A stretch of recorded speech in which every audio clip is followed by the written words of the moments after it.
I think Jubair আমরা শুরু করতে পারি। আসসালামু আলাইকুম সবাইকে, আশা করছি সবাই অনেক ভালো আছো।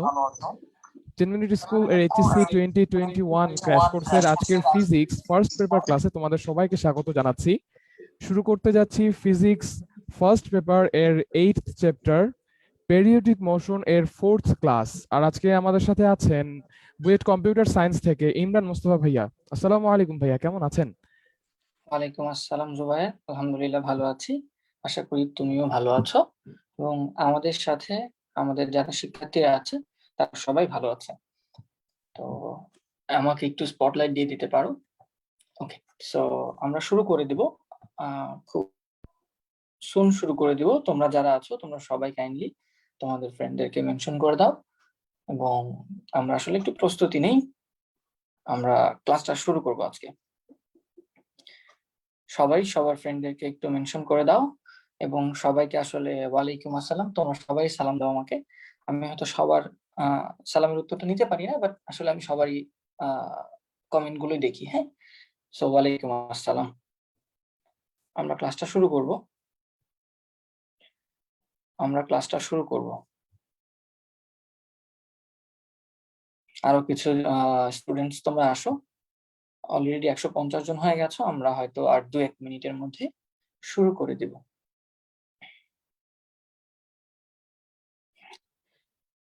হ্যাঁ, এমডি জাফর বলছো কেমন আছেন ভাই? হ্যাঁ, আমি আলহামদুলিল্লাহ ভালো আছি, তোমরা আশা করছি ভালো আছো। আজকে আসলে আমাদের 10 স্কুলের অনেক বড় একটা ডে, অপারের জন্য একটা বড় একটা ডে। আজকে আসলে আমাদের যে ইন্টারেক্টিভ ম্যাপটা ছিল কেমিস্ট্রি, সেটা লঞ্চ হয়েছে। তো তোমরা যারা যারা সেই কেমিস্ট্রি ইন্টারেক্টিভ ম্যাপটা সংগ্রহ করোনি তারা সবাই সংগ্রহ করে নিবা। এটা আসলে খুবই ইন্টারেস্টিং একটা আইডিয়া এবং খুব ভালো একটা আইডিয়া। হ্যাঁ, যে সবকিছু তোমরা একসাথে পেয়ে যাচ্ছ বিক্রিয়াগুলো, এবং আমরা জানি কেমিস্ট্রিতে এই জৈব যৌগের এই জিনিসগুলো খুবই প্যারা দেয়, রাইট? অনেক বেশি প্যারা দেয়। সো তোমরা এই ম্যাপটা কালেক্ট করে নিবা সবাই। আচ্ছা, এটা যেহেতু প্রথম আমাদের একটা অফলাইন প্রজেক্ট, সামনে আরো প্রজেক্ট আসতেছে, বা সামনে আসলে আমার আর অপারের একটা বইও পাবলিশ হবে এবার। তো আশা করছি তোমরা সেই বইগুলো কালেক্ট করবে, ঠিক আছে? আর আসলে উপকারে আসলেই ভালো আর কি। হ্যাঁ, তো বইগুলো তো অবশ্যই উপকারে আসবে কিছু না কিছু হলেও। সো আশা করি তোমরা জিনিসগুলো ভালোভাবে অ্যাকসেপ্ট করবে এবং চলো আমরা দেরি না করে আমাদের ক্লাসটা রেগুলার ক্লাসের মতো শুরু করে দিই। আজকে আসলে আমি চিন্তা করেছিলাম যে I would bring up all the mathematical problems, যেটা আসলে আমি করাবো তোমাদের, যদিও আমাদের থিওরি শেষ হয়ে গেছে। বাট যেহেতু আসলে তোমরা অনেকে অনেক ধরনের মন্তব্য করেছো, ফিডব্যাক জানিয়েছো আমাদের, সেটার উপর বেস করে আসলে আমি যেটা করব আমরা লাস্ট 3 ক্লাসকে আজকে সামারাইজ করব এবং আসলে আমি আজকে বলে দিব যে আমি কোন বইটা ফলো করছি, সো দ্যাট তোমাদের মাঝখানে কনফিউশন তৈরি না হয় যে ভাইয়া হয়তো কোন একটা টপিক স্কিপ করে চলে গেছে। হ্যাঁ, এবং আমি ধরে ধরে একদম A to Z আজকে আমি বলে দিব যে চ্যাপ্টারে কি কি ছিল, শুরু থেকে প্রতিটা টপিক আমি টাচ করে যাব এবং আমি আলোচনা করে যাব, ঠিক আছে? সো দ্যাট যে A to Z শেষ হয়ে যায়। হ্যাঁ, তোমরা যদি কেউ বলতে না পারো যে ভাইয়া এই জিনিসটা পড়ায় নাই বা এই জিনিসটা স্কিপ করে গেছে। তো আমি আসলে আমাদের যে ইসাক স্যারের বই আছে, আমরা আসলে সেই ইসাক স্যারের বইটাই ফলো করি, বা আমি আসলে তোমাদের এই লেকচারের জন্য ইসাক স্যারের বইটাই ফলো করছি। তো তোমরাও আশা করি সেই ইসাক স্যারের বইটাই ফলো করে লেকচারটাকে এনজয় করবা। ওয়েল, তো we do listen to you all of you, এটা আসলে শুরুতে বলা দরকার ছিল, বলে দিলাম। আমি সামনে এটা নিয়ে আবার একটু কথা বলবো তোমাদের সাথে। আমরা তোমাদের সব কথা আসলে শুনি, হ্যাঁ, সকল মন্তব্য আমাদের চোখের সামনে আসে এবং সেগুলোর উপরে আমরা কাজ করি। সো আমরা আসলে আমাদের বেসিক স্টাডি শুরু করে দিই। প্রথমত আমরা শুরু করেছিলাম পর্যায়বৃত্ত ব্যাপারটা নিয়ে। পর্যায়বৃত্ত যে ধর্মটা আছে সেটা নিয়ে শুরু করেছিলাম আমরা, এবং আমরা বলেছিলাম যে পর্যায়বৃত্ত ধর্মটা আসলে দুইভাবে এক্সপ্লেন করা যায়। একটাকে আমরা বলেছিলাম স্থান ভেদে এবং একটাকে আমরা বলেছিলাম কাল ভেদে, রাইট? স্থানের উপর বেস করে কোনো কোনো জিনিস বারবার একই জায়গায় রোটেট করতে পারে বা একই জায়গায় ফেরত আসতে পারে, তাহলে সেটাকে আমরা বলছি স্থানগত পর্যায়বৃত্ত ধর্ম বা স্থানের উপর বেস করে পর্যায়বৃত্তি। তারপর কাল, কাল বলতে আসলে আমরা বুঝতে পারছি এটা সময় বোঝাচ্ছে, যে একটা নির্দিষ্ট সময় পর পর একই জিনিস যখন বারবার একই জায়গায় ফেরত আসে তখন সেই সময়টাকে আমরা বলতে পারি কালিক পর্যায়বৃত্তি, রাইট? তাহলে আমরা মূলত পর্যায়বৃত্ত ধর্মটাকে দেখেছিলাম বা পর্যায়বৃত্ত ব্যাপারটা কি সেটাকে দুইটা ভাগে ভাগ করেছি, একটা স্থান দিয়ে একটা কাল দিয়ে, এবং এটার আর ডিটেলসে যাওয়ার তেমন কিছু নেই। স্থানিক এবং কালিক পর্যায়বৃত্তির কিছু উদাহরণ তোমরা বই থেকে দেখে নেবা। আমি অলরেডি উদাহরণ বলে দিয়েছি, বাট তাও তোমরা যেটা করবা উদাহরণ আমাদের টেক্সট বই থেকে দেখে নিবা, ঠিক আছে? আমি বল এমন যে আমরা আসলে কোন জায়গা থেকে কি কি পড়তে হবে পুরো চ্যাপ্টারটা, ওকে? এরপর আমরা যদি চলে আসি যে আসলে পর্যায়বৃত্ত গতির কোন কোন জিনিস আমরা নিয়ে আলোচনা করব। আমরা পর্যায়বৃত্ত নিয়ে আলোচনা করেছি, এরপর আমরা চলে আসছি পর্যায়বৃত্ত গতি। পর্যায়বৃত্ত গতি এবং তার দুটো এক্সাম্পল হতে পারে, দুটো উদাহরণ হতে পারে। আমরা দেখবো একটা উদাহরণ আমরা অলরেডি দেখেছি, সবগুলোই আসলে দেখেছি। একটা উদাহরণ হতে পারে যে আমাদের স্প্রিং এর দোলন, রাইট? স্প্রিংটা সংকুচিত প্রসারিত হয়, তাহলে স্প্রিং এর দোলনটা কিন্তু একটা পর্যায়বৃত্ত গতির উদাহরণ। তাহলে আমরা বলতে পারি স্প্রিং এর গতি, এটা হচ্ছে একটা পর্যায়বৃত্ত গতির উদাহরণ। এবং আরেকটা কি হতে পারে, আরেকটা এক্সাম্পল তোমরা দেখেছো, এটা হচ্ছে সরল দোলন গতি বা সরল দোলকের গতি। সরল দোলকের গতি। তাহলে পর্যায়বৃত্ত ধর্ম এক্সপ্লেন করে ফেললাম। পর্যায়বৃত্ত গতি এক্সপ্লেন করার জন্য আমরা দুইটা বস্তু নিব বা দুইটা সিনারিও নিব, একটা হচ্ছে স্প্রিং এর গতি এবং আরেকটা হচ্ছে আমাদের সরল দোলকের গতি। এবং আমরা জানি দুটোই আসলে কি একটা সুন্দর পর্যায়বৃত্ত ধর্ম মেনটেন করে চলে। স্প্রিংটা কি হয়, সে বারবার সংকুচিত প্রসারিত হচ্ছে। তাহলে এই যে স্প্রিংটার একটা গতি, উপরে উঠতেছে নিচে নামছে, উপরে উঠছে নিচে নামছে, তাহলে স্প্রিং এর গতিটাকে আমরা বলতে পারি একটা পর্যায়বৃত্ত গতি, ঠিক আছে? ঠিক সেম ভাবে আমরা সরল দোলকের গতিটাকেও কি বলতে পারি, একটা পর্যায়বৃত্ত গতি, রাইট? কারণ কি, সে একটা নির্দিষ্ট সময় পর পর বারবার আগের জায়গায় ফেরত আসে, বারবার আগের জায়গায় ফেরত আসে। তাহলে স্প্রিং এর গতি যেমন একটা পর্যায়বৃত্ত গতির উদাহরণ, ঠিক সেম ভাবে সরল দোলকের গতিও কিন্তু কি একটা পর্যায়বৃত্ত গতির উদাহরণ। এখানে জাস্ট আমরা উদাহরণ দেখেছি, হ্যাঁ? এরপর আমরা দেখব পর্যায়বৃত্ত গতির বৈশিষ্ট্যগুলো কি। পর্যায়বৃত্ত গতি দেখলাম, এবার আমরা দেখব পর্যায়বৃত্ত গতির বৈশিষ্ট্য। পর্যায়বৃত্ত গতির বৈশিষ্ট্য অনেক রকম হতে পারে এবং আমরা মেইন যে দুইটা বৈশিষ্ট্য সেটা দেখব। পর্যায়বৃত্ত গতি সরল, বক্র বা বদ্ধ হতে পারে। পর্যায়বৃত্ত গতির একটা বৈশিষ্ট্য হচ্ছে এটা যে কোনো রকম হতে পারে, এটা সরল হতে পারে, এটা বক্র হতে পারে, এটা বদ্ধ হতে পারে। এখন এটা দিয়ে কি বোঝাচ্ছি ভাইয়া, যেমন ওই যে আমরা সরল দোলকের গতি আমরা বলছি এটা একটা সরল দোলন, রাইট? সরল, সিম্পল। বাট এমনও কিন্তু হতে পারে যে সে হয়তো অনেক আঁকা বাঁকা ভাবে জায়গায় ঘুরে আবার আগের জায়গায় চলে আসছে, তাহলে ওটা কিন্তু একটা বক্র রেখা বলতে পারি আমরা, না? বক্র একটা দোলন। তারপর আমরা আরো কিছু বলতে পারি বদ্ধ, দ্যাট মিনস এই যে একটা বস্তু বৃত্তাকারে ঘুরতেছে, বৃত্তাকারে ঘুরে, তাহলে এই যে তার পথটা কি একটা বদ্ধ পথ না? সে যেখান থেকে শুরু করছে যাত্রা ঘুরে ঘুরে আবার ওই জায়গায় ফেরত আসতেছে, তাহলে এই যে একটা বদ্ধ পথ, এটার মধ্যেও কিন্তু আমরা পর্যায়বৃত্ত গতি দেখতে পাই চাইলে। এবং আরো কিছু বৈশিষ্ট্য আছে, ওইটার উপর আমরা এত এমফাসাইজ করছি না, ঠিক আছে? কিছু বৈশিষ্ট্য আছে যে বৈশিষ্ট্যগুলো নরমালি অতটা ইম্পর্টেন্ট না, ঠিক আছে? এবং আরেকটা জিনিস যেটা মনে রাখতে পারো সেটা হচ্ছে পর্যায়বৃত্ত গতির ক্ষেত্রে আরেকটা যেটা বৈশিষ্ট্য হবে, এখানে একটা ফোর্স কাজ করবে, একটা বল কাজ করবে। এখন কোন বল বলতে পারো, যেমন ওই যে দেখো স্প্রিংকে আমি টান দিলে, ছেড়ে দিলে কি হতো, স্প্রিংটা আগের জায়গায় চলে যাওয়ার জন্য একটা বল তার মাঝখানে ফিল হতো না? বাট টান দিলে সে আগে জায়গায় মানে ফেরত যাওয়ার জন্য না, সে ইনিশিয়াল যে জায়গা ছিল ওই জায়গায় ফেরত যাওয়ার জন্য একটা তোমাকে ফোর্স দিয়ে টানে, তোমার হাতকে টানে, তাহলে সেটাকে আমরা বলতে পারি বল কাজ করছে স্প্রিং এর উপর। ঠিক সেম ভাবে সরল দোলক, সরল দোলককে যখন তুমি সোজা অবস্থা থেকে টান দিয়ে পাশে নিয়ে আসবা, ছেড়ে দিবা, বা যখন এ পাশে নিয়ে আসবা তখন কি করবে, সে আসলে কিন্তু তার সাম্যাবস্থায় চলে যেতে চায়, রাইট? কিন্তু তুমি তো তাকে টান দিয়ে ধরে রাখছো। এই যে সাম্যাবস্থার দিকে তার যে একটা বল, এটাকে আমরা বলছি সরল দোলকের একটা বৈশিষ্ট্য বা সরল দোলন গতির একটা বৈশিষ্ট্য। তাহলে মূলত পর্যায়বৃত্ত কি? এটা একটা ধর্ম, এটাকে দুই ভাগে ভাগ করা যেতে পারে। এরপর পর্যায়বৃত্ত গতির দুইটা উদাহরণ দেখলাম, স্প্রিং এর গতি, সরল দোলকের গতি। দেন আমরা বৈশিষ্ট্য দেখলাম, এটা সরল হতে পারে, বক্র হতে পারে, বদ্ধ হতে পারে, এবং এর মধ্যে সবসময় একটা বল কাজ করবে, সবসময় একটা বল কাজ করবে। আচ্ছা, এরপর যদি আমরা চলে যাই সরল ছন্দিত গতি বা সরল দোলন গতি বা সিম্পল হারমোনিক মোশন। এরপরে আমরা দেখব সরল ছন্দিত স্পন্দন। আজকে আমি সবকিছু একদম A to Z তোমাদের লিখে লিখে বোঝানোর চেষ্টা করব। তোমরা বলো যে বোর্ডে যেটা হয় লিখে লিখে পড়ানো হয়, রাইট? লিখে লিখে পড়ালে ব্যাপারটা অনেক সুন্দরভাবে বোঝা যায়। সবকিছু যদি আগে থেকে লেখা থাকে না, তোমাকে অনেক ইনফরমেশন দেখতে হয় না, ভাইয়া যেটা লিখছি সেটাকে দেখলেই হয়, রাইট? তো আমি ওই জিনিসটা ফলো করার চেষ্টা করবো, লিখে লিখে যাব যাতে তোমরা হারিয়ে না যাও। হ্যাঁ, স্লাইডের মধ্যে দেখা যায় অনেক সময় তোমাদের যেটা কমপ্লেইন, স্লাইডে তোমরা হারিয়ে যাও, কোন জায়গা থেকে কোন জায়গায় যাবো বুঝতে পারো না। তো আমি এখন চেষ্টা করব লিখে লিখে টপিক গুলো তোমাদের বোঝানোর জন্য, ঠিক আছে? আশা করি তোমরা এটা অ্যাকসেপ্ট করবা। তো সরল ছন্দিত স্পন্দন, সরল ছন্দিত স্পন্দন গতিটা কেমন? অবভিয়াসলি এখানে বোঝা যাচ্ছে, এখানে কতগুলো কথা আছে।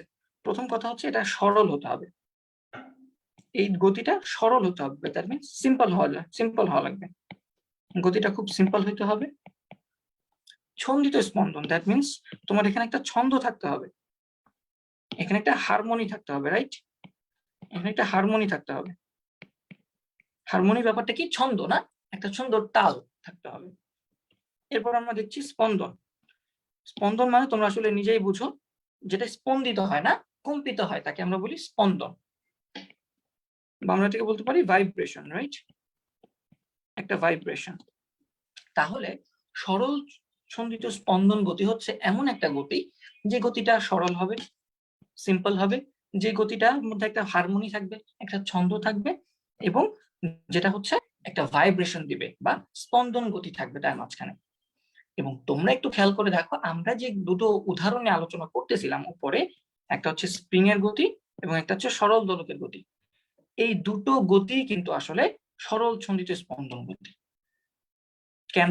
কারণ চিন্তা করে দেখো, স্প্রিংটা কিভাবে দোলে, একটা স্প্রিং কিভাবে দোলে, উপরে নিচে কম্পিত হয়, তাহলে তার মাঝখানে কি একটা ছন্দ আছে, একটা ছন্দ আছে সুন্দর, এবং সে হচ্ছে স্পন্দন কিভাবে বুঝলাম, কারণ সে অর্ধেক সময় সংকুচিত হয় আবার অর্ধেক সময় প্রসারিত হয়। তাহলে এই যে সংকুচিত প্রসারিত হচ্ছে, এর মাঝখানে একটা কম্পন আছে, তাহলে এটা হচ্ছে একটা ছন্দিত স্পন্দন গতি, ঠিক আছে? এবং এটা হচ্ছে একটা সিম্পল সরল ছন্দিত স্পন্দন গতি, ঠিক আছে? তাহলে আমরা যেটা বলেছি উপরে যে স্প্রিং এর গতি, এটা একটা সরল ছন্দিত স্পন্দন গতি। ওকে, ক্লিয়ার? এখন চলে আসি, তাহলে সরল দোলকের গতিও কি সেম হবে কিনা? অবভিয়াসলি সেম হবে না, কারণ নামের মধ্যেই বোঝা যাচ্ছে এটা একটা সরল দোলক, এটা দুলতে থাকে। তো দুলতে থাকার মধ্যে আসলে ওই ছন্দর কথাটা চলে আসছে, এবং যেহেতু স্পন্দন গতিটা কোথায় আসছে, এই যে সে কি করতেছে দেখো, অর্ধেক সময় ডানে থাকে, অর্ধেক সময় বামে থাকে, এই যে ডানে বামে তার একটা কম্পন আছে, তাহলে এটার মধ্যে একটা স্পন্দন গতিও আছে। তাহলে আমরা দুই ধরনের গতি পেলাম, স্প্রিং এর গতি এবং সরল দোলকের গতি। এরা হচ্ছে কি সরল ছন্দিত স্পন্দন দেয়। এবং এই ক্ষেত্রে আমাদের একটা শর্ত রয়েছে, সেই শর্তটা কি? সেই শর্তটা হচ্ছে আমাদের এই যে সরল ছন্দিত স্পন্দন প্রমাণ করার জন্য আমাদের প্রমাণ করতে হবে বা দেখাতে হবে f is proportional to minus of x, এই কথাটা। তুমি যদি কোনো বস্তুর গতি নিয়ে ক্যালকুলেশন করে এরকম কোন একটা কিছু নিয়ে আসতে পারো যে f সমানুপাতিক মাইনাস অফ x, তাহলে তুমি বলে দিতে পারবা ওই বস্তুর গতি হচ্ছে সরল ছন্দিত স্পন্দন গতি।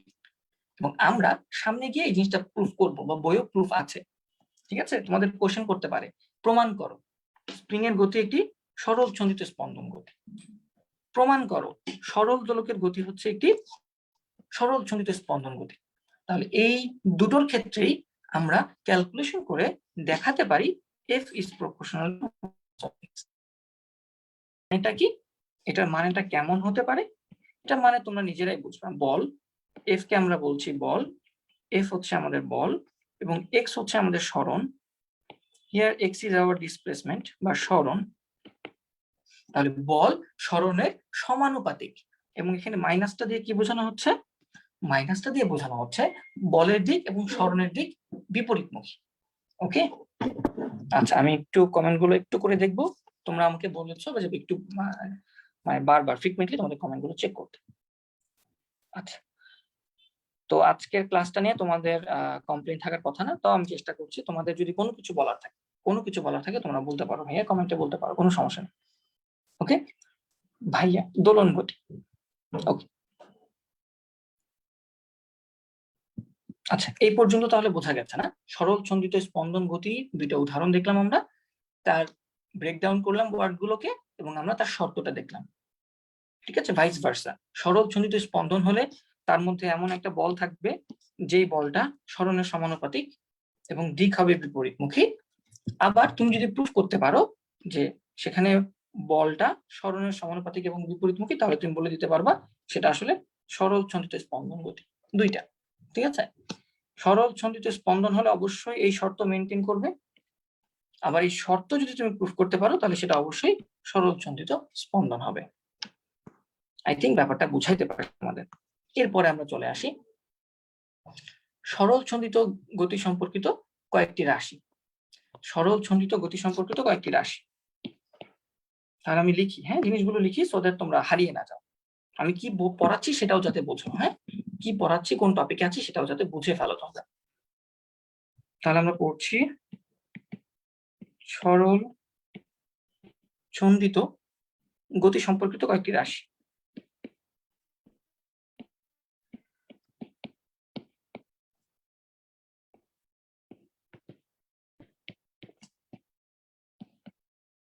আমি লিখে দিচ্ছি, তোমাদের যদি এখনো কোনো প্রবলেম থাকে যে না ভাইয়া লিখতে হবে না, আমাকে বলিও, আমি ওটাই করবো। হ্যাঁ, তাহলে এই যে আমরা বললাম সিম্পল হারমোনিক মোশন, আমি যদি তোমাদের জন্য কয়েকটা জিফ আমরা দেখতে চাই, এই যে দেখো এখানে সুন্দর করে বাম পাশে একটা ছবি তোমরা দেখতে পাচ্ছ, যে ছবির মধ্যে আসলে কি হচ্ছে, একটা বৃত্তাকারে একটা বস্তু ঘুরতেছে এবং সাথে সাথে একটা ওয়েভ তৈরি হচ্ছে, রাইট?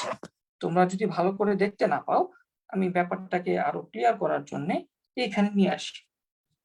তাহলে আমরা এটাকে ধরে যদি নিয়ে আসি আমাদের জন্য, তাহলে আমরা যেটা করতে পারবো সরল ছন্দিত স্পন্দন করতে। একটু খেয়াল করে দেখো, জিনিসগুলো একদমই সহজ, তোমরা আসলে এটা দেখেছো অলরেডি। তাহলে আমরা এটাকে ধরে যদি একটু নিয়ে আসি এখানে, অলরেডি এই ছবিটা আমরা এক্সপ্লেন করেছি, বাট তাও আজকে যেহেতু সবকিছু সামারাইজ করছি, আজকে ব্যাপারগুলো আবার একটু এক্সপ্লেন করে ফেলবো প্রথম থেকে। তাহলে তোমরা এখানে দেখতে পাচ্ছ আসলে, দেখো এই যে একটা বস্তু একটা ওয়েভের মতো হচ্ছে, রাইট? একটা ওয়েভের মতো হচ্ছে, যে ওয়েভটা আসলে কি করছে, এই যে এখান থেকে এইভাবে এইভাবে সামনে যাচ্ছে, সবসময় সে ভঙ্গিতে থাকবে। এবং তোমাকে বলা হবে এটা যেহেতু সরল ছন্দিত একটা স্পন্দন সম্পন্ন কোনো কণার গতি, তাহলে এই যে সাম্যাবস্থা থেকে এই যে কণাটা, এই যে লাল কণাটা যে দৌড়াচ্ছে, এই লাল কণাটা কতটুকু দূরে আছে। আবারও বলি, একটা বস্তু বৃত্তাকারে ঘুরতেছে তোমরা দেখতে পাচ্ছ, অথবা একটা বস্তু এরকম একটা ওয়েভের মতো, না সাইন ওয়েভের মতো, যেটার উপর দিয়ে এই যে দৌড়াচ্ছে লাল বস্তুটা। তাহলে তোমার কাছে কোয়েশ্চেন করবে, হ্যাঁ যে এই বস্তুটা যেহেতু একটা দেখো সুন্দর মতো একটা কি পিরিয়ডিক ধর্ম দেখাচ্ছে না, বারবার একই জায়গায় ফেরত আসতেছে, ঠিক সেম ভাবে বৃত্তাকারের অংশটা খেয়াল করে দেখো, বারবার একই জায়গায় ফেরত আসতেছে, তাহলে তাদের মাঝখানে কি পর্যায়বৃত্ত গতির বৈশিষ্ট্য আমি দেখতে পাচ্ছি। এখন তোমাকে যদি কোশ্চেন করা হয়, এই যে লাল বিন্দুটা দৌড়াচ্ছে, এভাবে দৌড়াচ্ছে বা বৃত্তাকার পথে ঘুরতেছে, সেই লাল বিন্দুটা তোমার সাম্যাবস্থা থেকে কতটুকু দূরে আছে। সরণ, সোজা কথা, তোমাকে সরণ বের করতে বলবে। সরণ কিভাবে বের করবো? এই যে আমাদের একটা ওয়েভ, আমরা যখন একটা ওয়েভ চিন্তা করব, সরল ছন্দিত কোনো কণার এরকম একটা ওয়েভ চিন্তা করব, তাহলে তোমাকে কোয়েশ্চেন করবে এই ওয়েভটার যে কোনো একটা মোমেন্টে কতটুকু দূরত্ব অতিক্রম করেছে। তাহলে তুমি যেটা করো, এই যে সাম্যাবস্থা থেকে, তোমার সাম্যাবস্থা হচ্ছে এই মিড পয়েন্টটা, এটা হচ্ছে তোমার সাম্যাবস্থা, ওকে, একদম মাঝখানের অবস্থাটা সাম্যাবস্থা। তুমি যেটা করো, যে কোনো সময় এই যে সাম্যাবস্থা থেকে এই দূরত্বটা বের করো, এটা হতে পারে উপরের দিকে, এটা হতে পারে তোমার নিচের দিকে, ঠিক আছে? এই দূরত্বগুলো তোমরা আসলে বের করো, এবং এই দূরত্বগুলো বের করার জন্য আমরা একটা সমীকরণ লিখি, এটাই আসলে সরল ছন্দিত স্পন্দন সম্পন্ন কোনো কণার সরণের সমীকরণ। সেক্ষেত্রে এই আমি লাল দাগগুলো দিলাম, তার মানে সে সাম্যাবস্থা থেকে কতটুকু দূরে আছে। যেমন এখানে ছবির মধ্যে দেখো, আমাদের এই ফিগারটার মধ্যে আমরা কি করতে পারি, এই যে এখানে একটা বিন্দু চিন্তা করতে পারি, ধরো এখানে আটকে দিছি, এখানে তাকে আটকে দিলাম। তাহলে এই যে সাম্যাবস্থা থেকে তার দূরত্ব, এটা হচ্ছে তার সরণ। ওকে, এই অংশটা হচ্ছে তার সরণ। সে সাম্যাবস্থা থেকে সবচেয়ে উপরে কতটুকু উঠছে বা নিচে কতটুকু নামছে, এই যে কতটুকু উপরে নিচে নামলো, এটা হচ্ছে তার সরণ।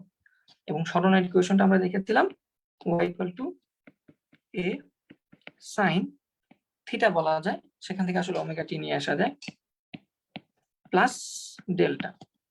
আমরা এখন থেকে এভাবে শিখবো বলেছিলাম। যে কোনো সরল সন্ধিত স্পন্দন সম্পন্ন কোনো কণার কথা যদি বলা হয়, তাহলে তার ওয়াই বলতে আমরা কি বোঝাচ্ছি, ওয়াই বলতে বোঝাচ্ছি সরণ। হ্যাঁ, সাম্যাবস্থা থেকে উপরে নিচে সরণ বের করার জন্য এই সমীকরণটা ইউজ করব। এবং এই সমীকরণটা বের করার পর আমরা চাইলে এখান থেকে, এটা যেহেতু ওয়াই, এটা যেহেতু একটা দূরত্ব, তাহলে এই দূরত্বকে যদি আমি ডিফারেন্সিয়েট করি, অন্তরীকরণ করি সময়ের সাপেক্ষে, তাহলে দূরত্ব পরিবর্তনের হার পেয়ে যাব। তাহলে আমরা dy/dt যদি করি, সময়ের সাপেক্ষে তাকে অন্তরীকরণ করি, তাহলে কি পাবো, আমি বেগ পেয়ে যাব। এবং সেই বেগের ইকুয়েশনটা তোমরা ডিফারেন্সিয়েশন করলে পাবা। আমি ডিফারেন্সিয়েশন করছি না এখানে, বিকজ এটা আমাদের ফিজিক্স ক্লাস, ডিফারেন্সিয়েশনের ক্লাস না। বাট তাও যদি বলে দিই একটু করে ছোট করে, যে আমরা প্রথমে এ তো কনস্ট্যান্ট, তাহলে এ বাইরে এ মতো থাকবে। তারপর আমাদের ছিল sign omega t plus delta, sine theta, সাইনের ডিফারেন্সিয়েশন হচ্ছে আমরা জানি কস থিটা, তাহলে এটা হয়ে যাবে কস omega t plus delta into ভেতরের অংশটাকে আবার ডিফারেন্সিয়েট করতে হয়, ভেতরের অংশটাকে আবার ডিফারেন্সিয়েট করতে হয়। তো ভেতরের অংশ যেহেতু টি এখানে আছে, হ্যাঁ বলতে পারো।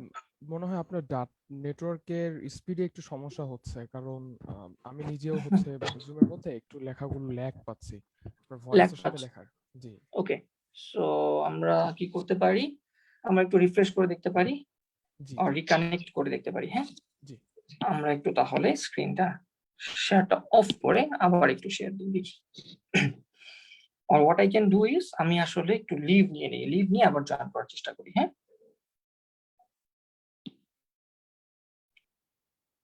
ওকে ভাই।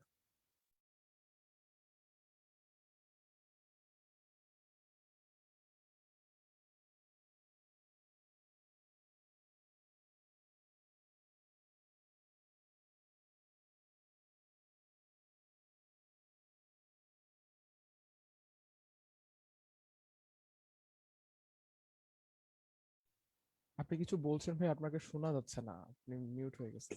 ওকে, আই থিঙ্ক হ্যাঁ, আমাকে একটু পারমিশনটা দিয়ে দাও, আমি আবার শেয়ার করি।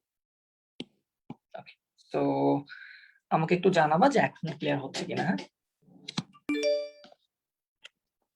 ওকে, সো আই থিঙ্ক আমরা স্ক্রিন দেখতে পাচ্ছ, কথা শুনতে পাচ্ছ জুবায়ের? জি ভাই, এভরিথিং ইজ ফাইন, আপনি ক্লাস ওকে, ফাইন। কন্টিনিউ করতে পারেন, এরপরে সো সমস্যা হলে হ্যাঁ, তাহলে আমরা যেটা করছিলাম, আমরা এই ওয়াই কে, এটা যদি সরণ ছিল, সরণটাকে সময়ের সাথে অন্তরীকরণ করছিলাম, যেটা দিয়ে আমরা বেগ পাচ্ছিলাম।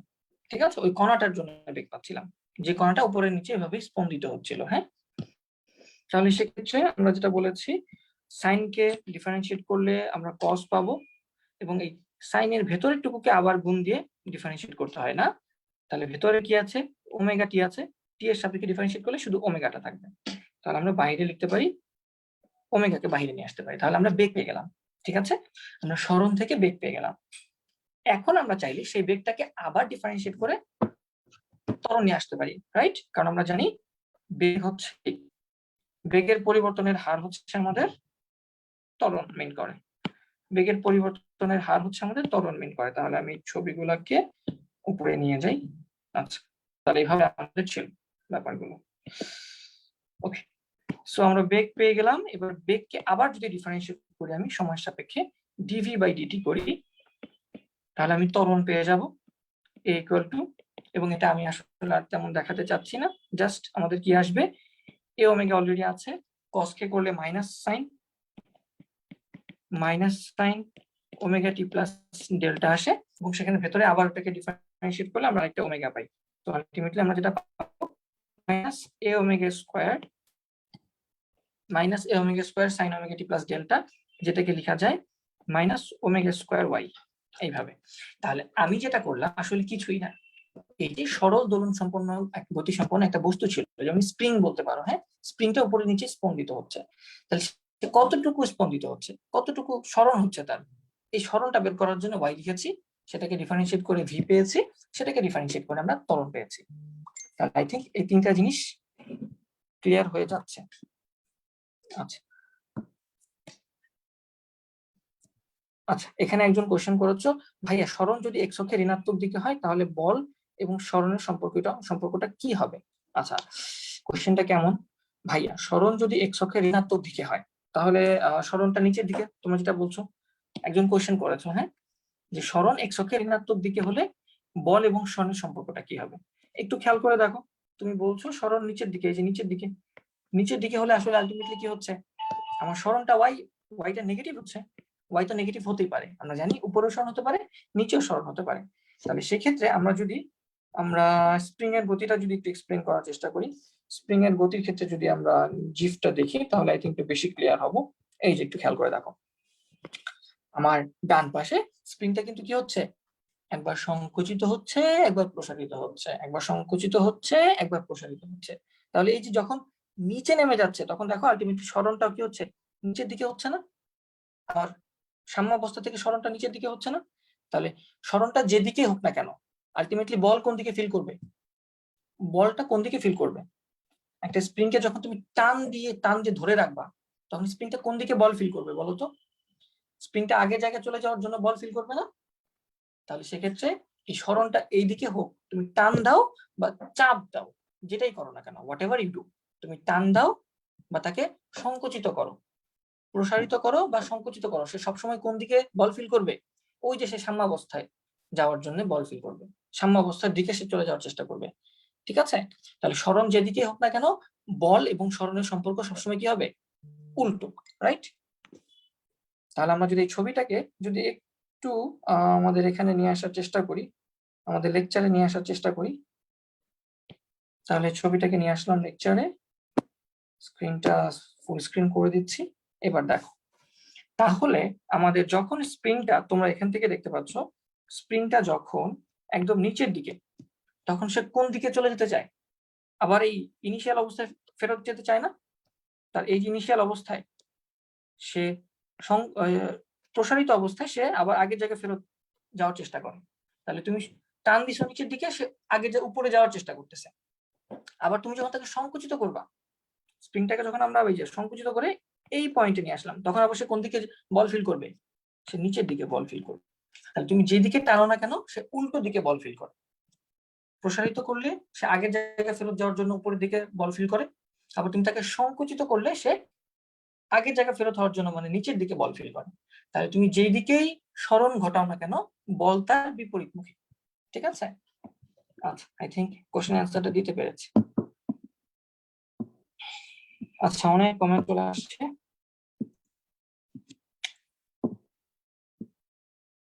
আচ্ছা জুবাইর, আমাদের কি এখনো প্রবলেমটা আছে? না ভাই, এখন এভরিথিং ফাইন। ওকে, হ্যাঁ ফাইন। তাহলে আই থিঙ্ক আমাদের এই যে রাশিগুলো, সরল দোলন গতিসম্পন্ন কোন কণার রাশিগুলো ক্লিয়ার হয়ে গেছে। কি কি রাশি? একটা হচ্ছে সরণ, একটা হচ্ছে বেগ এবং একটা হচ্ছে ত্বরণ। এবং এই সরণ বেগ ত্বরণের কিন্তু মিনিমাম মান আছে, ম্যাক্সিমাম মান আছে। যেমন তোমরা নিজেরাই দেখতে পাচ্ছ, বলতো এই যে কণাটা বা এই যে স্প্রিংটা, এটা সর্বোচ্চ কতটুকু প্রসারিত হতে পারে, সর্বোচ্চ কতটুকু প্রসারিত হতে পারে, এই যে নিচের ডিস্টেন্সটা, এই যে এতটুকু, এর চেয়ে বেশি তো সে প্রসারিত হতে পারে না। ঠিক সেম ভাবে সেই সর্বোচ্চ কতটুকু সংকুচিত হতে পারে, এই যে উপরের ডিস্টেন্সটা এতটুকু, সে এর চেয়ে বেশি সংকুচিত হতে পারে, হতে পারে না। তাহলে এই যে তার ম্যাক্সিমাম সরণ, এই ম্যাক্সিমাম সরণকে কি বলা হয়, ম্যাক্সিমাম সরণকে বলা হয় বিস্তার। না, কোন একটা কণা, এই যে স্প্রিংটা সর্বোচ্চ কতটুকু সংকুচিত হলো বা সর্বোচ্চ কতটুকু প্রসারিত হলো তাকে আমরা বলি বিস্তার। ওকে, এটার নাম কি দিলাম, এটার নাম দিলাম আমরা বিস্তার, বিস্তার এ। তাহলে আমরা ওয়াই এর ইকুয়েশনটা নিয়ে আসছিলাম, এ সাইন নেগেটিভ ডেল্টা, আমরা বলছি যে ওয়াই এর ম্যাক্সিমাম মান কত হওয়া সম্ভব, প্লাস এ অথবা উপরের দিকে চিন্তা করো ধনাত্মক তাহলে প্লাস এ, আবার নিচের দিকে যদি ঋণাত্মক চিন্তা করো তাহলে মাইনাস এ, তাহলে প্লাস মাইনাস এ হতে পারে। এবং ওয়াই এর মিনিমাম মান সর্বনিম্ন সরণ কত হতে পারে? 0। যখন সে একদম সাম্যাবস্থায় থাকবে, তখন কণাটা তো একদম সাম্যাবস্থা লাইনের উপরে আছে, তখন তার সরণ কত? 0। তাহলে মিনিমাম হতে পারে 0। ঠিক সেম ভাবে তোমরা ভি এর ম্যাক্সিমাম মানটা বের করতে পারবা, আবার ভি এর মিনিমাম মানটাও বের করতে পারবা, এবং ত্বরণের ম্যাক্সিমাম মানটাও বের করতে পারবা, এবং ত্বরণের যে মিনিমাম মানটা সেটাও তোমরা বের করতে পারবা। আশা করি এই যে জিনিসগুলো লেখা লাগবে না। হ্যাঁ, যদি লাগে আমাকে বলো, আমি লিখে দিব। ভি ম্যাক্স কত হবে? ভি এর ইকুয়েশন আমি দেখতে পাচ্ছি এ ওমেগা কজ ওমেগা টি আছে। তাহলে আসলে ভি এর মানটা ডিপেন্ড করে কজ এর মানের উপর। কজ যখন সবচেয়ে বড় হবে তখন ভিটাও সবচেয়ে বড় হবে, কজ এর মানটা যখন সবচেয়ে ছোট হবে তখন আমার ভি এর মানটা সবচেয়ে ছোট হবে। তাহলে আমরা বলতে পারি সর্বোচ্চ মান হতে পারে এ ওমেগা, ভি ম্যাক্স হতে পারে এ ওমেগা, ভি মিনিমাম হতে পারে 0। ঠিক সেম ভাবে এ ম্যাক্স, দেখি ত্বরণের মান কার কার উপর ডিপেন্ড করে? এর মানটা ডিপেন্ড করতেছে আমরা দেখতে পাচ্ছি omega square Y. Omega square তো কনস্ট্যান্ট, এটা তো চেঞ্জ হবে না, ওয়াই এর উপর ডিপেন্ড করে। তাহলে এর মান ম্যাক্সিমাম হবে কখন? যখন ওয়াই এর মান ম্যাক্সিমাম হবে, কারণ দুইজন সমানুপাতিক। ঠিক আছে, তাহলে এর ম্যাক্সিমাম ত্বরণ কত হতে পারে? মাইনাস ওমেগা স্কয়ার এ, এখানে আসলে প্লাস মাইনাস বলা যায়, প্লাস মাইনাস ওমেগা স্কয়ার এ। মিনিমাম মান কত হতে পারে? 0। তো তোমরা যদি এই জিনিসগুলো না বুঝে থাকো আমাকে একটু আবার বলবা। আমি সরণের সর্বোচ্চ এবং সর্বনিম্ন মান বের করলাম, ঠিক সেম ভাবে বেগের সর্বোচ্চ ও সর্বনিম্ন মান বের করলাম, সাথে সাথে ত্বরণের সর্বোচ্চ এবং সর্বনিম্ন মান বের করলাম। আই থিঙ্ক এই ব্যাপারটা ক্লিয়ার। আমরা কি করতে চাচ্ছি সেটা ক্লিয়ার। হ্যাঁ, এই যে স্প্রিংটা সংকুচিত প্রসারিত হচ্ছে, বিভিন্ন সময়ে তার সরণ কত হয়, বেগ কত হয়, ত্বরণ কত হয় সেটা বের করলাম। I think clear. যারা এখনো বলছো ক্লিয়ার না তারা আমাকে জানাতে পারো। হ্যাঁ, আমাদের আরো কিছু কোশ্চেন আসতেছে। পিএম রিফাত আমাদের কোশ্চেন করেছে, ভাইয়া একটি বস্তুর মধ্যে কতক্ষণ প্রত্যয়নী বল কাজ করবে যদি আমরা বাধা প্রদান করা বন্ধ করে দিই, তারপরেও কি কোনো বস্তুর মধ্যে প্রত্যয়নী বল কাজ করবে কিনা? আচ্ছা, প্রত্যয়নী বল মানে কি? ওই যে আমরা কথাটা বলতেছিলাম না, দেখো স্প্রিংটাকে যখন আমি টান দিয়ে প্রসারিত করছিলাম তখন স্প্রিংটা আগের জায়গায় প্রত্যাবর্তন করার চেষ্টা করে বা সাম্যাবস্থার দিকে চলে যাওয়ার চেষ্টা করে, একটা বল ফিল করে সাম্যাবস্থার দিকে, ওইটাকে বলছিলাম আমরা প্রত্যয়নী বল। ঠিক আছে, তাহলে যতক্ষণ তুমি এভাবে এই যে টান দিয়ে ধরে রাখবা, হ্যাঁ টান দিয়ে ধরে রাখবা, ততক্ষণ সে কি করবে?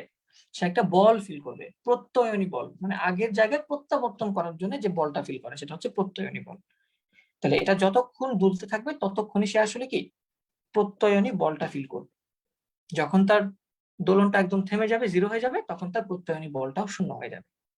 ঠিক আছে, এবং প্রত্যয়নী বল আস্তে আস্তে কমে। কেন কমে? কারণ বাতাসের বাধার কারণে, রাইট?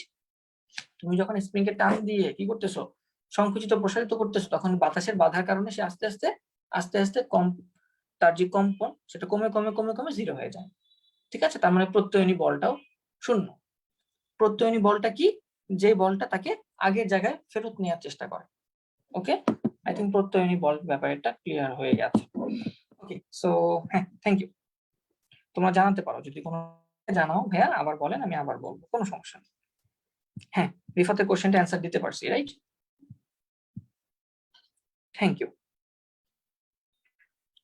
আচ্ছা, তাহলে প্রত্যয়নী বল আমি একটু লিখেও দিই, হ্যাঁ, সো দ্যাট যারা মিস করেছো। প্রত্যয়নী বল এটা কি জিনিস? যে বলটা প্রত্যাবর্তন করতে হেল্প করে, প্রত্যাবর্তন করতে সাহায্য করে। এবং কোথায় প্রত্যাবর্তন করতে সাহায্য করে? সাম্যাবস্থায়, না? স্প্রিংটা আগে যেভাবে ছিল সেভাবে, যেমন একদম শুরুতে যখন সে সংকুচিত প্রসারিত হচ্ছে না, বাম পাশের ছবিটা, সেখানে আমার বস্তুটা কি, এই যে মাঝখানে একদম স্থির আছে না, এটা হচ্ছে তার সাম্যাবস্থা। এখন এই যে তুমি টান দিলা তাকে বা তাকে সংকুচিত করলা, তাহলে সে কি আবার এই যে স্থির অবস্থায় মানে মাঝখানে চলে যাওয়ার চেষ্টা করবে না, প্রত্যয়ন করার চেষ্টা করবে না? তাহলে এই যে প্রত্যয়ন করার চেষ্টা করতেছে যে বলের কারণে, এটাকে বলা হচ্ছে প্রত্যয়নী বল।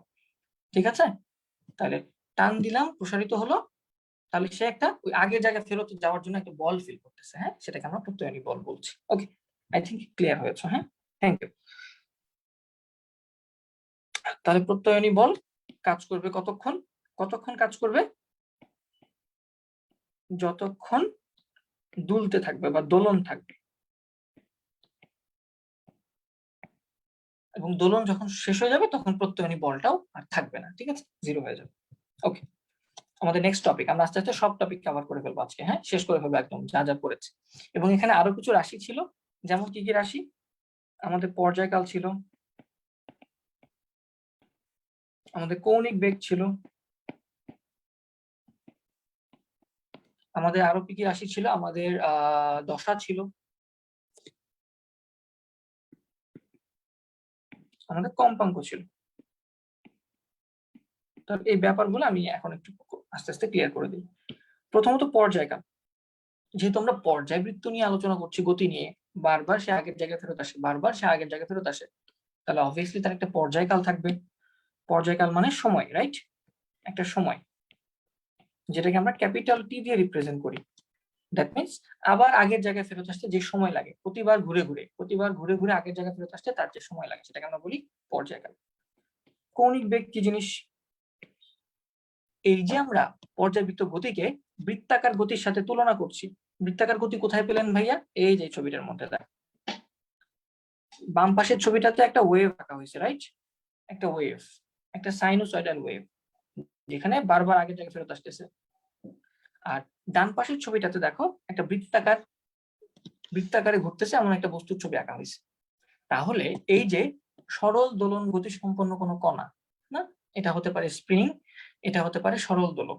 তাহলে স্প্রিং হোক বা সরল দোলক হোক, এই গতিটাকে আমরা বৃত্তাকারে ঘূর্ণায়মান বস্তুর গতির সাথে তুলনা করতে পারি। এই যে দেখো, বাম পাশে দেখো এবং ডান পাশের ছবিটা দেখো, এখানে দেখাই যাচ্ছে, যে আসলে একটা বৃত্তাকারে বস্তু ঘুরলে যেরকম ভাবে তার সরণটা হয় ওয়াই অ্যাক্সিসে, ঠিক সেম ভাবে এই ওয়েভের মধ্যেও কিন্তু আসলে কি বস্তুটা সরণ উপরে নিচেই হচ্ছে। ঠিক আছে, তাহলে আমরা সরল দোলন গতি সম্পন্ন কোনো কণার গতিকে বৃত্তাকারে ঘূর্ণায়মান বস্তুর গতির সাথে তুলনা করতে পারি। বোঝানো গেল কথাটা? তাহলে সেই ক্ষেত্রে তার কৌণিক বেগ কত হবে? তাহলে এই যে সে বৃত্তাকারে ঘুরতেছে, অ্যাঙ্গুলার ভেলোসিটি আছে তার মাঝখানে, না, কৌণিক গতি আছে, তাহলে কৌণিক বেগও থাকবে। সেটাকে আমরা কি বলতে পারি? ওমেগা। এবং ওমেগা ইকুয়াল টু আমরা বলতে পারি 2πf, অথবা এটাকে বলা যায় 2π/T, অথবা এটাকে বলা যায় 2πn/t। তো আমি আবারও বলি, আমরা এখানে ওমেগা বলছি কৌণিক বেগ, যেহেতু বৃত্তাকারে ঘোরে একটা বস্তু, তাহলে তার একটা কৌণিক বেগ থাকবে। সেই কৌণিক বেগ ইকুয়ালটা আমরা কত বলতে পারি? 2πf। কম্পাঙ্ক, এফটা হচ্ছে এখানে কম্পাঙ্ক, অথবা বলতে পারি 2π/t, অথবা বলতে পারি 2πn/t, ইভেন আরো কিছু বলতে পারি, √k/m। এখানে কিন্তু আমরা অনেকগুলো জিনিস বলে ফেললাম। হ্যাঁ, কৌণিক গতি নিয়ে অনেকগুলো জিনিস আমরা বলে ফেললাম।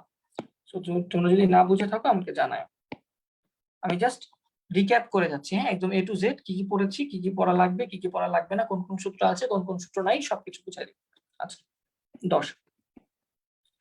দশা হচ্ছে কি জিনিস? ওই যে আমরা বলেছি, দশা বলতে গতির সম্যক অবস্থা বোঝায়, বেগ, সময়, ত্বরণ সবকিছু বোঝায়। কিন্তু আমরা আমাদের বইয়ের মধ্যে দশা বলতে কোনকে বুঝবো। ঠিক আছে, দশা বলতে আমরা কোনকে বুঝবো। এবং কোন কত হতে পারে ভাইয়া? এই যে ধরো একটা equation, y = 5 sin 200πt plus π/3। ধরো এটা একটা সরল দোলন গতি সম্পন্ন কোনো কণার সরণের সমীকরণ। কিভাবে বুঝলেন ভাই সরণের সমীকরণ? কারণ এটার সাথে এই দেখো y = a sin ωt plus delta একটা সম্পর্ক আছে, না? এটা দেখতে একই রকম। এই জন্য বুঝলাম এটা হচ্ছে একটা সরল দোলন গতি সম্পন্ন কোনো কণার সরণের সমীকরণ। y মানে সরণ। তাহলে এখন যদি তুমি বলো যে ভাই এখানে দশা কত, তাহলে দশা বলতে আমি কি বুঝবো, এই যে ভেতরে আমার যে রাশিটা সাইনের ভেতরে যেটা থাকে সেটাকে আমরা বলছি দশা। কেন? কারণ সাইনের ভেতরে নর্মালি কোণ থাকে, right? Sine 30 degree, sine 90 degree, sine 45 degree. তাহলে সাইনের ভেতরে যে রাশিগুলো থাকে ওই জিনিসটাকে আমরা বলছি দশা। দশাটা কি ক্লিয়ার হয়েছো তোমরা? তাহলে আমাকে একটু কমেন্টে জানাও যে দশাটা কি ক্লিয়ার কিনা। হ্যাঁ, দশা মানে হচ্ছে সাইনের ভেতরে যে অংশগুলো থাকে, হ্যাঁ, সেটাকে আমরা বলছি দশা বা কোণ। ওকে, আরো কিন্তু এখানে হ্যাঁ সূত্র আছে, আরো কিন্তু এখানে সূত্র আছে, আমরা জিনিসগুলো এক্সপ্লেন করবো। আচ্ছা, এখানে কে, অনেকে বলতেছো ভাই কেটা কি বা কে বাই এম এই ব্যাপারটা কি। আচ্ছা, এখন কে হচ্ছে, কে কে আমরা বলছি স্প্রিং ধ্রুবক। তুমি যদি আগে পড়ে থাকো তাহলে জানবা কে কে বলা হয় স্প্রিং ধ্রুবক বা স্প্রিং কনস্ট্যান্ট। আমি এর সামনে পড়াবো, হ্যাঁ এটা সামনে পড়াবো, আপাতত জাস্ট জেনে রাখো। কে হচ্ছে স্প্রিং কনস্ট্যান্ট। প্রতিটা স্প্রিং এরই একটা নির্দিষ্ট একটা বৈশিষ্ট্য থাকে, হ্যাঁ একটা রাশি থাকে যে কতটুকু সংকুচিত প্রসারিত হবে, সেটাকে আমরা বলি স্প্রিং কনস্ট্যান্ট। আর এমটা হচ্ছে ওই স্প্রিং এ ঝুলানো ভর। স্প্রিং এ একটা বস্তু ভর ঝুলাই দিলে সেটা কি হতে পারে, কম্পিত হতে পারে না, ওই জিনিসটা, ওটা আমরা এক্সপ্লেন করবো সামনে। আচ্ছা,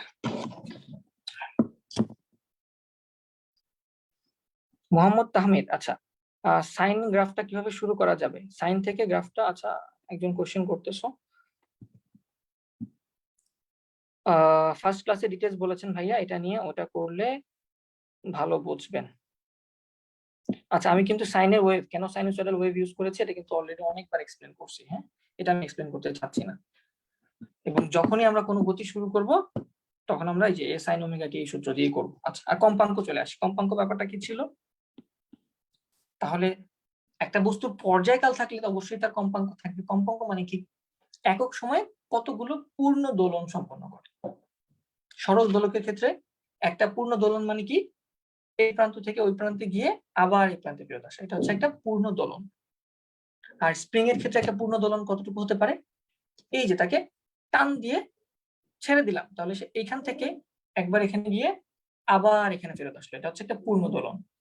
তাহলে কম্পাঙ্ক বলতে আমরা কি বুঝি, কম্পাঙ্ক বলতে বুঝি এই যে প্রতি সেকেন্ডে, প্রতি সেকেন্ডে সে কতগুলো দোলন সম্পন্ন করে, হ্যাঁ দোলন সম্পন্ন করে প্রতি সেকেন্ডে দোলন সংখ্যা। এবং আমরা কম্পাঙ্ককে এফ দিয়ে রিপ্রেজেন্ট করি, এফ ইকুয়াল টু বলতে পারি 1/t। ওকে, আচ্ছা আমি এখানে কমেন্ট গুলো একটু করে দেখতে চাই, তোমরা কি কি বলতে চাও, 1/t বা ওমেগা/2π, হ্যাঁ একই কথা। তুমি ওমেগার সূত্র জানলে ওমেগা থেকে আসলে এফ এর মানটা বের করে নিয়ে আসতে পারবে, রাইট? ওমেগা/2π একই কথা। ওই যে আমরা উপরে যে সূত্রটা লিখে দিয়েছি এই সূত্রটা পুরোটা মনে রাখবো, পুরোটা মনে রাখলে আসলে আর তেমন কিছু লাগে না। হ্যাঁ, ইভেন এখানে আরেকটা অংশ আছে, ছোট করে যদি আমি লিখেও দেই, √E/g,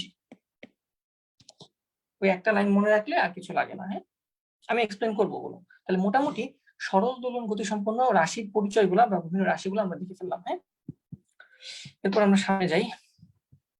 দশা পার্থক্য বলেছি, দশা যদি বুঝে থাকো তাহলে দশা পার্থক্য বুঝবা না।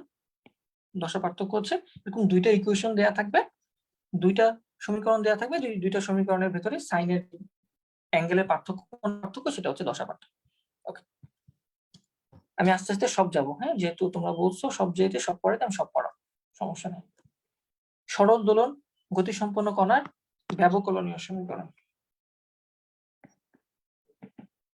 সরল দোলন গতি সম্পন্ন কণার ব্যবকলনীয় সমীকরণ, না বা একই কথা, ব্যবকলনীয় সমীকরণ।